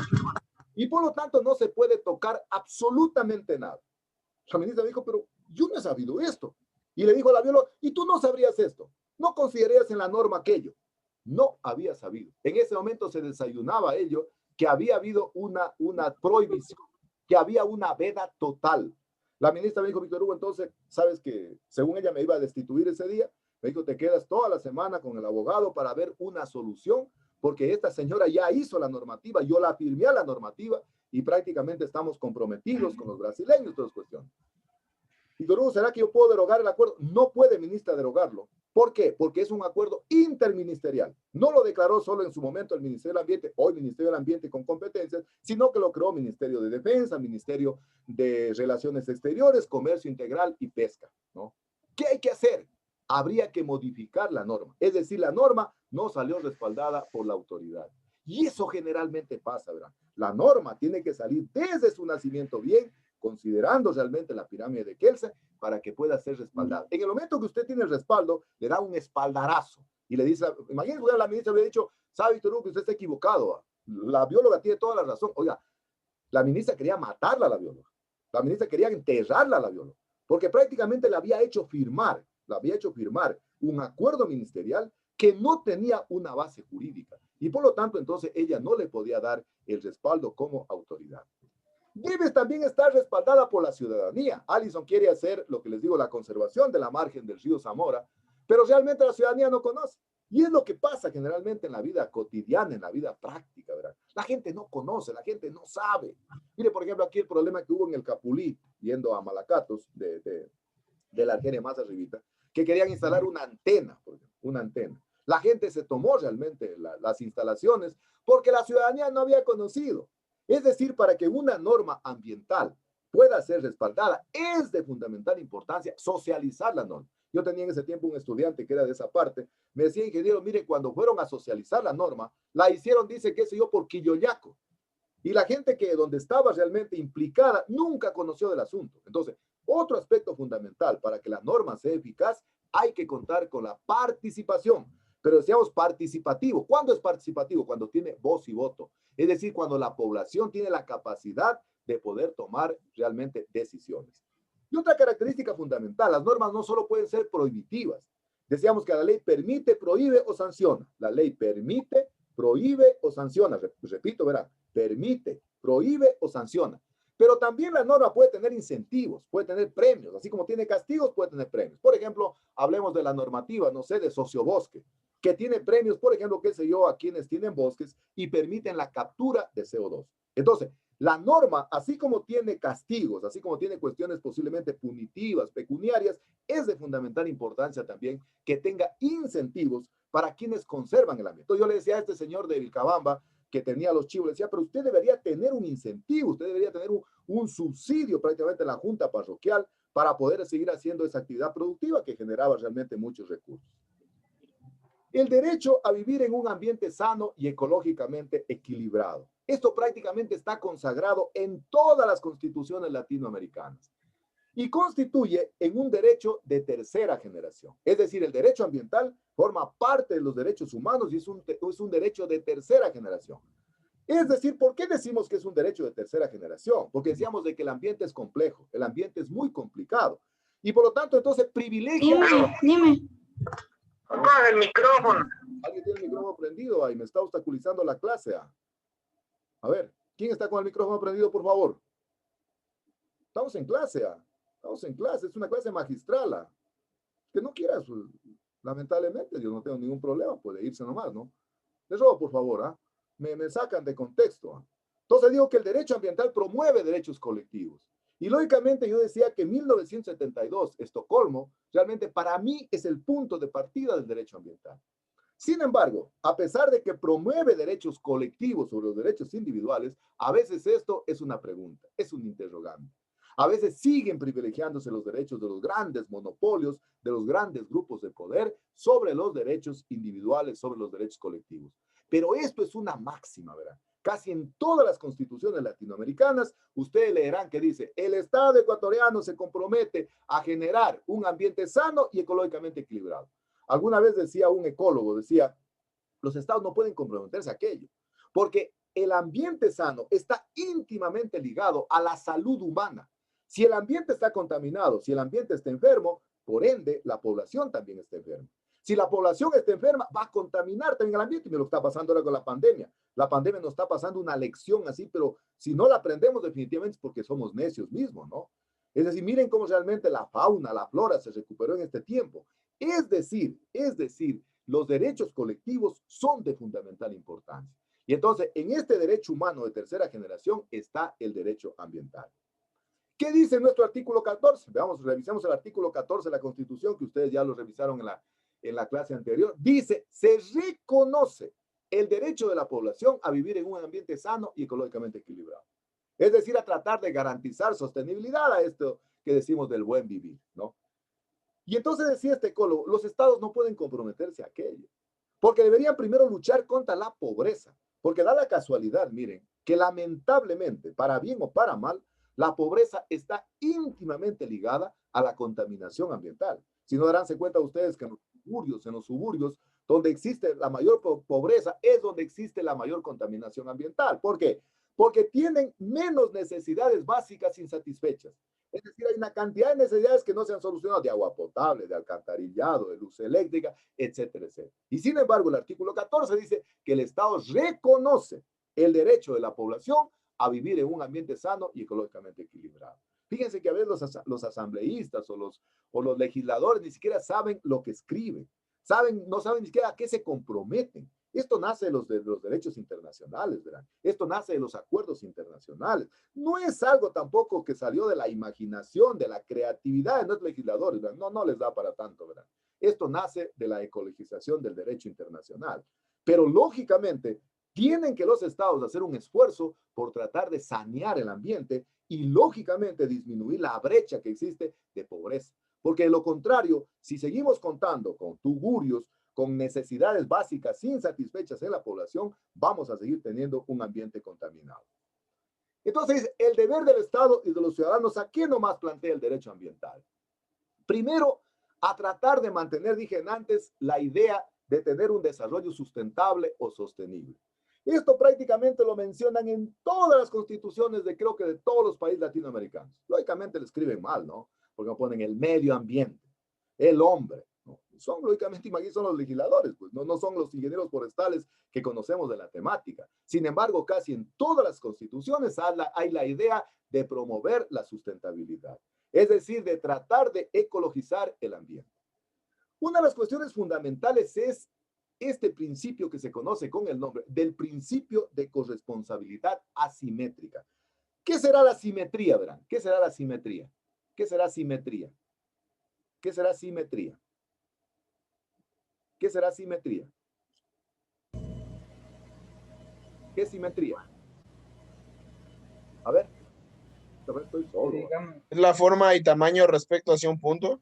Ajá. Ya, pero falta algo. ¿Qué es simetría? Partes iguales. Partes iguales. Partes iguales. ¿Y lo asimétrico qué será? ¿Qué será en cambio asimétrico? A mí me interesa que entiendan las palabras, la semántica. Desiguales. Partes desiguales. Desiguales. ¿Qué es entonces este principio de corresponsabilidad asimétrica en materia ambiental?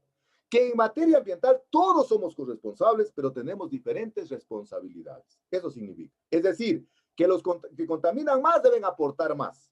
Los que contaminan menos deberíamos aportar menos y por lo tanto deberíamos ser más beneficiados. Eso dice el principio. Sin embargo, en la práctica eso no se cumple. Es decir, el Estado debería garantizar el principio de corresponsabilidad asimétrica. Por ejemplo, no sé, las personas que viven en la parte alta de la microcuenca o la cuenca, deberían tener una corresponsabilidad y tratar de beneficiarlos subsidiariamente, por ejemplo, no cobrándoles el agua, no cobrándoles la luz, no cobrándoles el predio urbano, porque ellos están haciendo más. Es decir, debe haber una corresponsabilidad asimétrica. Todos somos corresponsables en materia ambiental y en buena hora, porque la contaminación es mundial, pero debe ser diferenciada en función del grado de intervención en la contaminación. ¿Cuáles son los países que más han contaminado? Los países europeos, los países desarrollados, que si hablemos de Estados Unidos, de Japón, de Alemania, de Francia, España, etcétera, etcétera. Fíjense, por ejemplo, los Países Bajos. ¿Cuál es la capital de Países Bajos? A ver, ¿cuál es el país Países Bajos? A ver, ¿cuál es el país llamado Países Bajos? Holanda. La Haya. Holanda. Capital La de Haya. Holanda, Holanda. capital. Holanda, capital. La Haya. No, Holanda, capital, Ámsterdam. Ámsterdam. Ámsterdam, dirán entonces. No, Holanda, capital, está Ámsterdam. mal. Holanda es un país-ciudad. En Holanda se comieron todo el bosque. Todo el bosque. No es país. Por lo tanto, entonces debería tener una corresponsabilidad simétrica mayor. Debería ser los que más aporten. A eso se refiere el principio de corresponsabilidad asimétrica. Y cada vez hay una tendencia en que, ¿se acuerdan que dijimos que en Johannesburgo se dio una importancia a la participación de la empresa privada? Es decir, cada vez la empresa privada es más creciente. Ustedes escucharon el impuesto a las fundas plásticas, por ejemplo. Es decir, cada vez existe una tendencia a que el Estado, de alguna manera, quiere deslindarse de la responsabilidad y la quiere cargar a la empresa privada. Eso tiene sus pros y sus contras, ¿no? Por un lado es bueno también que la empresa privada se haga responsable de sus responsabilidades desde el punto de vista de la contaminación, de la agresión que produce la contaminación, pero el Estado no puede tampoco deslindar su responsabilidad que tiene. Este es otro principio que está contemplado en las diferentes normativas desde el punto de vista del derecho ambiental. El principio de precaución, principio precautelatorio o precautorio. Fíjense, en Río de Janeiro, 1992, se dictaron diferentes principios. Como productos realmente de la cumbre nacieron una cantidad de principios que los vamos a analizar en la siguiente clase. Pero el principio 15 es el principio de la precaución o es el principio precautelatorio. Yo les había señalado que en materia ambiental no se puede andar ensayando. En materia ambiental yo no puedo andarme equivocando. En materia ambiental yo no puedo esperar el resultado de una investigación para tomar medidas. ¿Por qué? Porque, por ejemplo, si yo quiero determinar la calidad del agua, la calidad del suelo, la calidad del aire, le envío, no sé, a una universidad que haga un estudio, eso va a demorar. Hasta que eso realmente demore, hasta tener la certeza científica, puede hacer que el daño ya sea irreversible. Entonces, el principio de precaución dice que en materia ambiental no se puede andar ensayando, no se puede andar esperando realmente los resultados de una investigación para poder tomar resoluciones, para poder tomar una decisión. Entonces yo le decía al prefecto de Zamora, es cuando quería abrir la carretera desde las Orquídeas por la Canela, ¿no? Decía, usted va a destruir, prefecto, todo eso. Y esto no tiene una hoja de vuelta. Esto prácticamente es irreversible. No podemos esperar, entonces, la certeza científica para poder tomar decisiones en materia ambiental. A eso se refiere el principio de precaución o principio precautelatorio. ¿Qué es esto del principio de precaución? ¿Por qué nace el principio de precaución? Recuerden ustedes que la contaminación es una relación lineal de causa-efecto, de causa-efecto. Es decir, la carretera que les cuento iba a producir un efecto en la población, iba a producir un efecto en la biodiversidad. Y entonces, ¿pero por qué nace este principio de precaución? Justamente se comienza a esbozar el principio de precaución en Estocolmo, 1972, cuando la gente ya comenzaba someramente, ¿no?, a sentir los estragos en la destrucción, qué sé yo, de la salud, en la afectación de la salud, porque el ambiente estaba contaminado. Y por lo tanto, entonces, había que tomar medidas precautelatorias, medidas que permitan prevenir, porque en materia ambiental, lamentablemente, la contaminación es una contaminación o es una causante lineal, es decir, es una relación causa-efecto. Abre una carretera, abre una represa o las minas que están en Zamora, inmediatamente van a producir un efecto que puede ser irreversible. Entonces, por eso nace el principio de precaución. Nace preocupados porque la destrucción del ambiente estaba paralelamente ligado a la destrucción de la salud humana. No podemos nosotros, en materia ambiental, esperar que salgan los estudios de la contaminación del agua. Vamos a suponer, por ejemplo, que se está contaminando el río Zamora o el río Malacatos. Estamos viendo que baja una cantidad de contaminantes. No puede ser que esperemos los resultados para tomar realmente decisiones, porque realmente todo tiene un proceso de causalidad. Hasta eso ya puede ser irreversible. Fíjense que en Suiza, hay un río en Suiza que estaba leyendo que se llama el río de Basilea. Incluso ahí se dictó un convenio a nivel internacional de Basilea. Fíjense, y este río suizo de Basilea está contaminado. Y la gente no había sabido en unos países, verán, que son súper desarrollados, ¿no? Es decir, ellos, ¿qué hicieron? Inmediatamente tomaron decisiones, tomaron resoluciones inmediatas, hasta esperar los resultados científicos. A ver, nosotros acá somos lo contrario. Esperamos realmente que se haga el análisis para tomar decisiones. No puede ser. En materia ambiental, el principio de precaución establece que hay que tomar decisiones anticipadas para evitar procesos de causalidad. El retraso en la toma de decisiones puede acumular los daños, puede incrementar el problema, puede generar mayores problemas desde el punto de vista humano, desde el punto de vista de la biodiversidad. Y además los seres humanos realmente nos caracterizamos por no saber tomar medidas precautelatorias. A veces nosotros siempre tomamos una medida de precaución cuando ya las cosas pasan, ¿no? Qué sé yo, miren ahora, por ejemplo, hubo aquí en Loja la regeneración urbana, cambiaron todas las tuberías, ¿no? Prácticamente las tuberías habían estado totalmente destruidas, dañadas. Yo creo que al tiempito que ya terminó, la gente comenzó a botar basura. ¿Y cuándo tomamos medidas? Cuando viene el problema, cuando viene el invierno. Sale, qué sé yo, el hidroclíner a limpiar. Es decir, prácticamente nosotros tenemos un grave defecto como humanidad, que queremos tomar medidas cuando ya se presenta el problema. Es decir, no absorbemos con anticipación y preveemos qué problema se puede presentar. Yo me acuerdo, yo tenía un amigo que era un amigo que lo conocí en Alemania, en un cursito que hice, y vivía, me acuerdo, por la ciudadela del electricista. Y me decía, oye, dice, en verano la gente, nadie construye las acequias para que el agua se vaya, dice, cuando llueve. Y yo construí mi casa unita, y una vez estuve construyendo y comenzó a llover. Dice, todo el mundo pasaba con sus carros y me mojaban. Es decir, prácticamente el criterio de precaución hay que uno adelantarse a los acontecimientos para que de esa manera entonces no exista una sobreacumulación de los daños. Este principio de precaución, miren, hay que tomar en cuenta algunos aspectos. No sé si han escuchado esto que dice esta máxima en la ley, el principio de inocencia. Es decir, todos somos inocentes hasta que no se nos demuestre lo contrario. Miren lo que está pasando en el país ahorita con una cantidad de problemas de corrupción, que incluso algunos de ellos querían ser candidatos, ¿verdad? Es decir, se presume el principio de inocencia. ¿Qué significa aquello? Pero este principio de inocencia puede causar mucho daño, ¿verdad? Imagínense por qué hubieran dejado participar a estas personas que querían intervenir y que estuvieron en este proceso del negociado, de las medicinas, todas cuestiones. Imagínense por el principio de precaución, se les declaraba inocentes y prácticamente adquirían inmunidad. Y al adquirir inmunidad, ya estaban de candidatos, no sé, por eso querían, verán, porque ellos querían ellos que los declaren, qué sé yo, aptos para ser asambleístas, y en el momento que usted lo declaran para ser asambleísta, generalmente tiene inmunidad. ¿Qué será inmunidad? ¿Qué será inmunidad? A ver, ¿qué será inmunidad?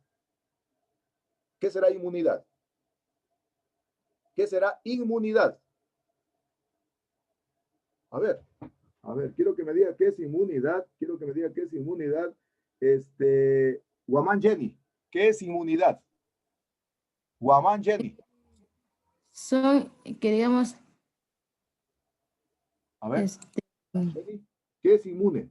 Por eso yo que esos jóvenes querían que los declaren candidatos para adquirir inmediatamente inmunidad. ¿Qué quiere decir inmune? Digamos que es inmune a algo, digamos, es un estado de resistencia natural o adquirida porque posee algunos organismos frente a una determinada enfermedad. Bueno, pero en este caso, desde el punto de vista legal, ¿qué es la inmunidad? A ver, el señor Ortega, ¿qué es inmunidad?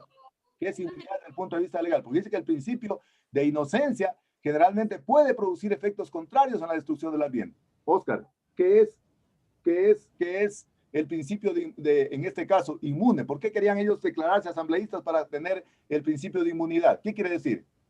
Era para que estas leyes no lo... O sea, todos los cargos que tenían contra ellos no les afecte. Perfecto. No... Muy bien, Oscar, lo felicito. Extraordinario. Claro. Es decir, como hay el principio de inocencia, es decir, nadie lo pueden declarar culpable mientras no le demuestren lo contrario. Incluso si lo encuentran con el cuerpo del delito, lo encuentran con el celular que le robó. Él puede decir, argumenta, y si no sabe que el celular no era mío, se acuerdan que incluso decía que se declaró loco, alguna cuestión, entonces que no se acordaba, que solo se acordaba del 2012 para acá, etcétera, etcétera. Entonces, el principio de inocencia es perjudicial en materia ambiental, porque eso puede agravar el problema. Eso puede agravar el problema. Y no se pueden prácticamente tomar, en este caso, decisiones inmediatas y puede ser irreversible para la salud y para el ambiente. Y lógicamente entramos en un estado de indefensión. ¿Qué dice el señor Troya? ¿Qué será la indefensión? ¿Qué dicen ustedes? ¿Qué será la indefensión, señor Troya? Troya Jackson. Troya Jackson. ¿Qué es la indefensión? Indefensión. Troya Jackson. Indefensión. Troya Jackson. Indefensión. Ni está. Jocelyn Vera. ¿Qué será la indefensión? Jocelyn Vera. ¿Qué será la indefensión? 3 veces voy a llamar. Si en 3 veces no están, Jocelyn Vera, ¿qué es indefensión? Tampoco. Señorita Ordóñez, ¿qué es la indefensión? ¿Qué será la indefensión? Estamos en el principio de precaución. ¿Qué será la indefensión? Sería que, por ejemplo, en una situación que se está procesando una ley, una parte se encuentra despojada de un órgano jurisdiccional. Extraordinario, Rosa, la felicito. Muy bien. En un estado de derecho, todos tenemos derechos y obligaciones, pero entramos en un estado de indefensión cuando prácticamente nos sentamos vulnerables. Es decir, cuando nuestros derechos no se respetan. Entonces, fíjense, en materia de precaución, realmente la indefensión nos puede incluso ocasionar daños de carácter inconsistente. Es decir, inconscientemente, por la cuestión de entrar en un estado de indefensión, se puede producir un daño ambiental. Miren lo que está pasando en Zamora, ¿no? Zamora dice, la empresa minera dice, no, si nosotros tenemos todos los papeles en regla, nosotros tenemos todos los derechos ambientales, todos nos ha otorgado el Estado. La población está quedando en un estado de indefensión, es decir, no hay quien la defienda. Antes, por el contrario, puede ser que denuncie y resulta ser que a él le ponen, no sé, de esa ley en contra. Es decir, en un estado de derecho, todos tenemos deberes y obligaciones, pero en el momento que nos sentimos vulnerables, prácticamente estamos entrando en un estado de indefensión. Muy bien, Rosa. ¿Cuáles son las diferentes regulaciones que en el país realmente establecen este principio de precaución? Los EIA, es decir, los estudios de impacto ambiental. Ustedes ya conocen esto. Generalmente ustedes saben que cuando una obra genera un impacto al ambiente, el Ministerio del Ambiente obliga, el Arcon obliga que se hagan los estudios de impacto ambiental. Y los estudios de impacto ambiental están contemplados en la ley para poder garantizar el principio de precaución, Entonces, cuando ustedes escuchen que se hizo un estudio de impacto ambiental de una vía, qué sé yo, de una represa, de una carretera, etcétera, etcétera, está primando el principio de precaución. Es decir, para adelantarnos a posibles problemas que existen. Miren, por ejemplo, en esta carretera de integración barrial que tenemos aquí en Loja, no se consideró los estudios de impacto ambiental. Es decir, no se preveyeron los daños y no se tomó en cuenta el principio de precaución. Fíjense lo que tiene que ver con los alimentos. Si ustedes ven, por ejemplo, hoy en día los alimentos hay las franjas, ¿no? Hay la franja roja, la franja amarilla y la franja verde. Eso es parte del principio ambiental. En ese documental que les digo de México, estaba viendo de que, por ejemplo, dice que en México, por ejemplo, dice que la banda de consumo, desde el punto de vista de las regulaciones en los alimentos, dice que prácticamente está en un lugar donde casi nadie las ve. Nadie las ve. Dice que eso debe estar en todo el envase, para que la persona realmente que compra, él asume su responsabilidad. Si sabe que es alto en azúcar, alto en calorías, alto en carbohidratos, pues es su problema, ¿no? Es decir, en materia de regulación de alimentos, ¿no? Para considerar límites aceptables, forma parte del principio de precaución. Es decir, lo que tenemos entonces en el Ecuador, miren, cuando usted se compra un refresco, se compra algún alimento, enseguida aparece la banda ahí en la que presenta rojo, verde, amarillo, entonces forma parte del principio de precaución. Entonces no es tampoco un invento nuestro, no, es algo que nace de las resoluciones internacionales. El principio de precaución entonces en 4 pasos. Primero, vamos haciendo algunas conclusiones. La comunidad tiene la obligación entonces de realizar actividades anticipatorias, es decir, de actividades preventivas. Si la comunidad piensa que esa obra que se va a instalar ahí realmente va a causar problemas, tienen la obligación de hacer actividades de prevención. Primer elemento. La RIS, ¿qué será inocuidad? A ver, ¿qué será un alimento inocuo? ¿Qué será inocuidad? A ver, ¿quién me dice qué será? Voy a preguntarle a la señorita Espinosa Susana. ¿Qué será un alimento inocuo? ¿Qué será la inocuidad? Porque dice que de la inocuidad Tienes responsabilidad. Algo que no causa daño. Muy bien, Susanita, felicitaciones. Algo que no causa daño. Entonces, la responsabilidad de demostrar la inocuidad de un medicamento, de un alimento, no es de las personas, no es de la comunidad, sino es de las empresas que proponen ese alimento. Entonces, otra conclusión que estamos sacando. Antes de emplear una nueva tecnología, la comunidad, escucharán, verán, esto es importantísimo. Antes de poner en práctica una nueva tecnología, la comunidad tiene la obligación de examinar otras alternativas posibles. Es decir, para ver si realmente existen otras alternativas, por ejemplo, que sean más amigables con el ambiente, ¿no? 4. Las decisiones en lo que tiene que ver con el principio ambiental deben ser ampliamente informadas y democratizadas. Entonces, lo que me contaban en el Capulí, hicieron, qué sé yo, la socialización del estudio de impacto ambiental, lo hicieron arriba en el Capulí. Perdón, qué sé yo, en Quilloyaco, iban a hacer la obra en el Capulí. Y eso pasa generalmente. Hay muchas personas realmente que son consultores y aprovechan para hacer la socialización. ¿Cuándo hacen la socialización? Hacen la socialización un día domingo, cuando la gente no está, y generalmente tratan de camufladamente hacer la presentación de la obra para tener el consentimiento de la comunidad. La comunidad tiene que estar ampliamente informada, tiene que estar democráticamente informada. Yo me acuerdo hace algún tiempo, mi mamá estaba, yo siempre cuando no había la pandemia, pues llegaba los sábados y domingos y el martes me sabía ir también. Y una vez me dice, mira, mi hijo, ¿sabes? Han dejado un papelito por debajo de la casita. Dice, y no sé qué será, estoy conmigo. Leo, era una notificación del Ministerio del Ambiente que en Malacatos iban a hacer en la parte alta una urbanización, ¿no? Iban a hacer una urbanización y iban a construir una urbanización. Y pedían que vayan a la socialización del estudio de impacto ambiental. Digo, no se preocupe, yo me voy a ir. Y me fui, verá, estaba recién salido del Ministerio del Ambiente, me acuerdo en ese tiempo. A mí me gusta siempre esta cuestión ambiental, ¿verdad? Y me acuerdo, en un domingo, vino poca gente, estábamos 12 del día, creo comenzó la socialización, el asesor ambiental comenzó a exponer todas las cuestiones. Y mientras exponía, ya estaba pasando el papelito para que la gente firme, estaba pasando un sándwich con una cola, la gente firmaba, todas cuestiones. Y al final termina y dice, bueno, alguna pregunta, y yo levanté la mano. Le digo, perdóneme, con todo respeto, le digo, este programa habitacional, ¿de dónde va a tomar el agua? Porque estaba en la parte alta y me va a vivir por ahí, hay déficit de agua. Me dice, se quedó en blanco el tipo. Le digo, ustedes están previendo tener un sistema de agua potable propio para la urbanización. Porque si ustedes no tienen, nos van a dejar sin agua la parte que estamos más baja. La gente enseguida se puso las pilas. Digo, señores, rompemos el papel, no firmamos. Es decir, en materia ambiental, la comunidad tiene que ser ampliamente informada. Conclusiones finales, entonces, miren por qué realmente el deseo de incrementar de la sociedad. Porque lamentablemente la naturaleza, para bien o para mal, como vimos en la imagen introductoria, nos ofrece bienes y servicios. Y la ciudadanía está viendo, la población está viendo al ambiente como la primera visión, de verlo como una mercancía, de verlo como algo que realmente podemos apoderarnos, que forma parte de nosotros y no al contrario. Y entonces, en ese ánimo de quererse apoderar de los bienes y servicios, desarrollan tecnologías que están en contra de la naturaleza. Prueba de ello, miren, es que en casi la provincia de Loja está toda concesionada. Alguna vez decían que solo el cisne no estaba concesionado. Ahora hasta el cisne está concesionado. No sé si ustedes han escuchado lo que está pasando en Saraguro, en Fierro Urco, con la cuestión del agua. Es decir, ¿por qué? Porque el ser humano, en ese deseo incontrolable de incrementar los bienes y servicios, ha creado tecnologías que están en contra de la naturaleza y que quieren apropiarse de la naturaleza. La otra, la dispersión institucional. Este siempre es una debilidad de los estados. Es decir, un estado, mientras más leyes tienes, mucho más débil. Los fariseos tenían 613 leyes.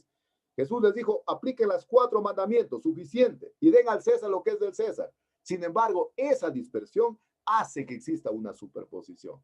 Yo me acuerdo cuando estaba en el Ministerio del Ambiente, una vez en el mes de diciembre, llamaban de la Tebaida, y decía, ingeniero, ¿sabe de que aquí hay unos señores que han sacado unos equipos, ya estábamos finalizando el año, han sacado unos equipos y es un tremendo ruido? Y esto es contaminación ambiental, es contaminación por ruido.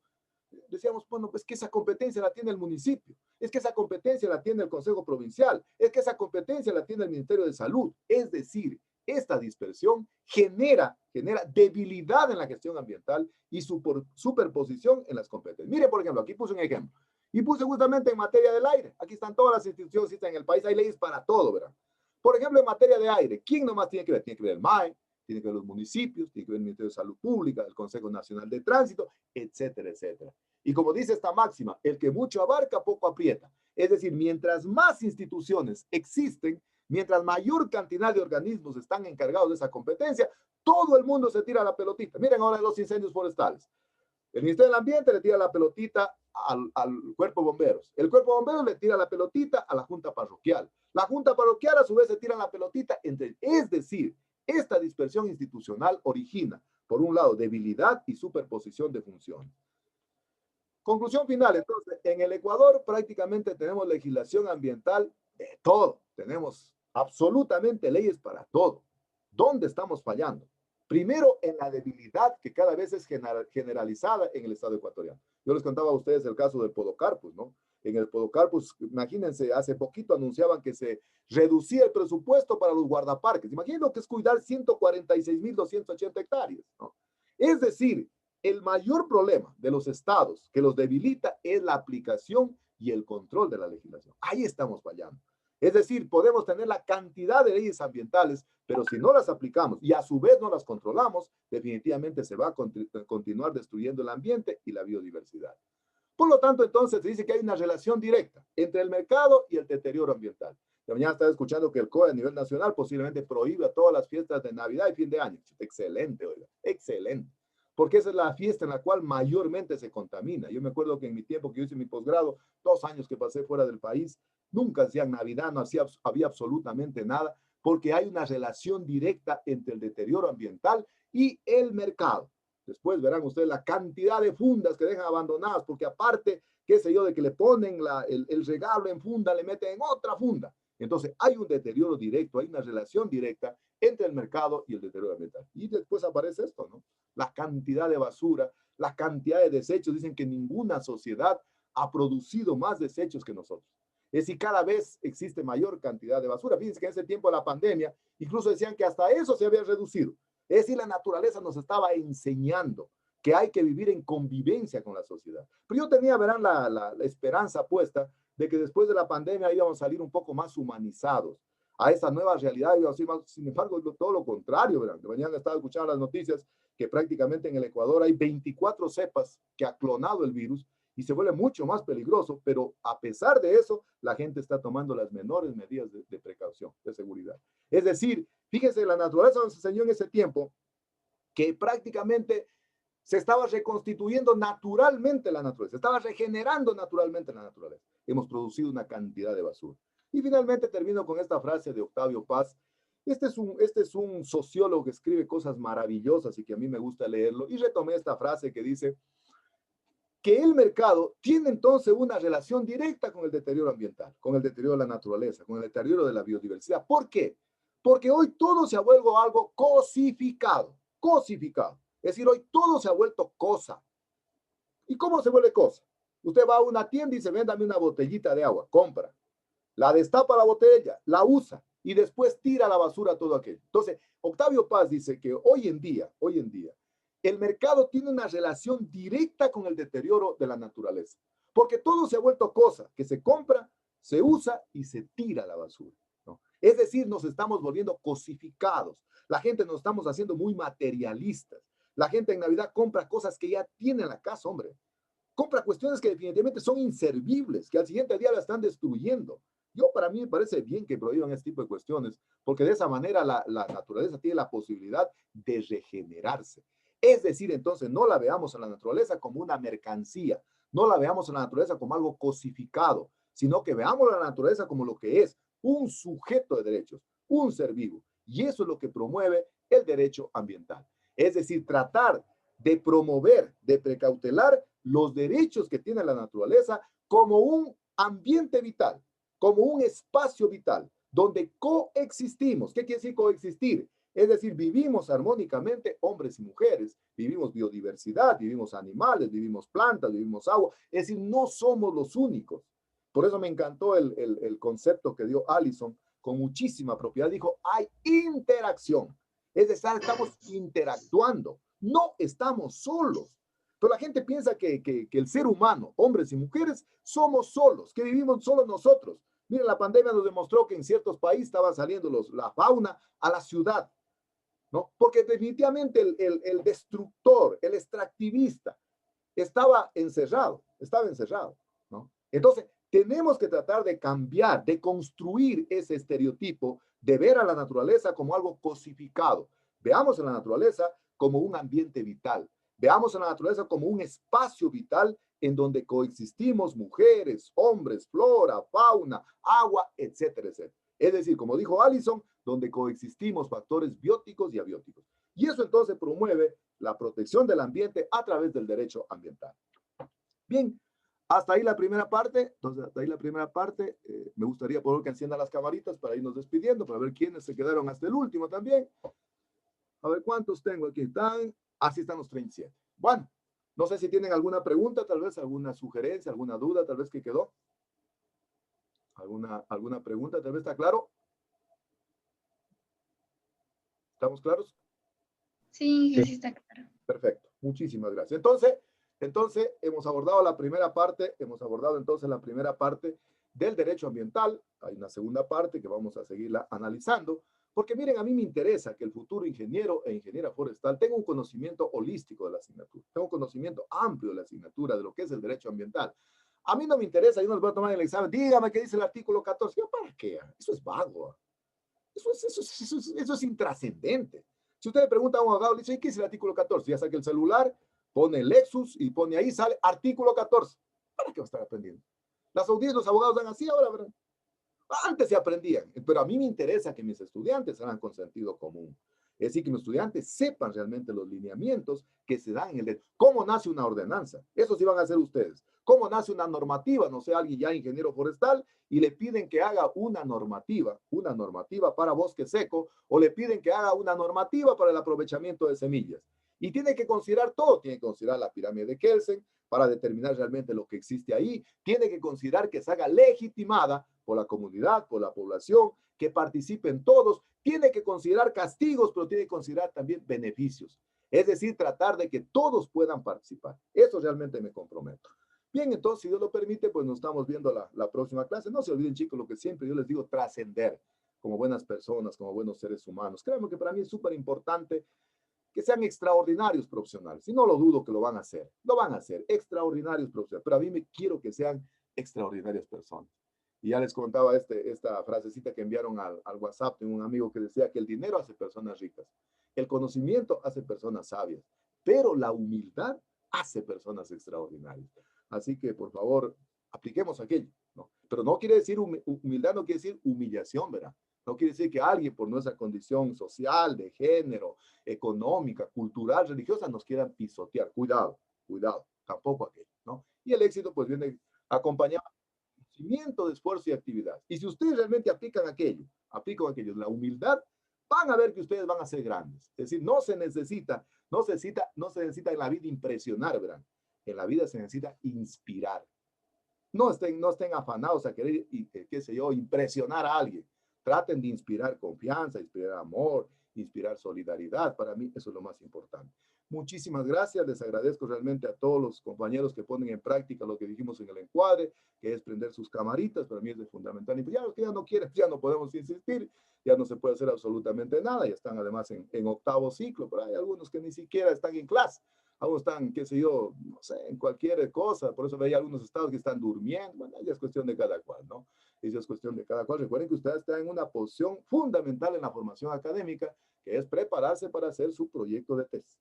Y para hacer su proyecto de tesis, créanmelo, que se facilita mucho cuando uno lee, cuando uno revisa. Pues le preguntaba a Allison, le decía, usted debe ser una cultora de la lectura. Igual a Jason le preguntaba, habló de la cuestión del, ahorita está entrando Jefferson, por ejemplo.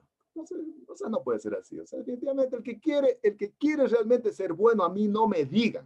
A mí no me digan que buscan, que extrañan volver a las clases presenciales. Perdónenme. El que es bueno es presencial o a distancia o virtual. El que es bueno. El que quiere aprender lo hace presencial o virtual.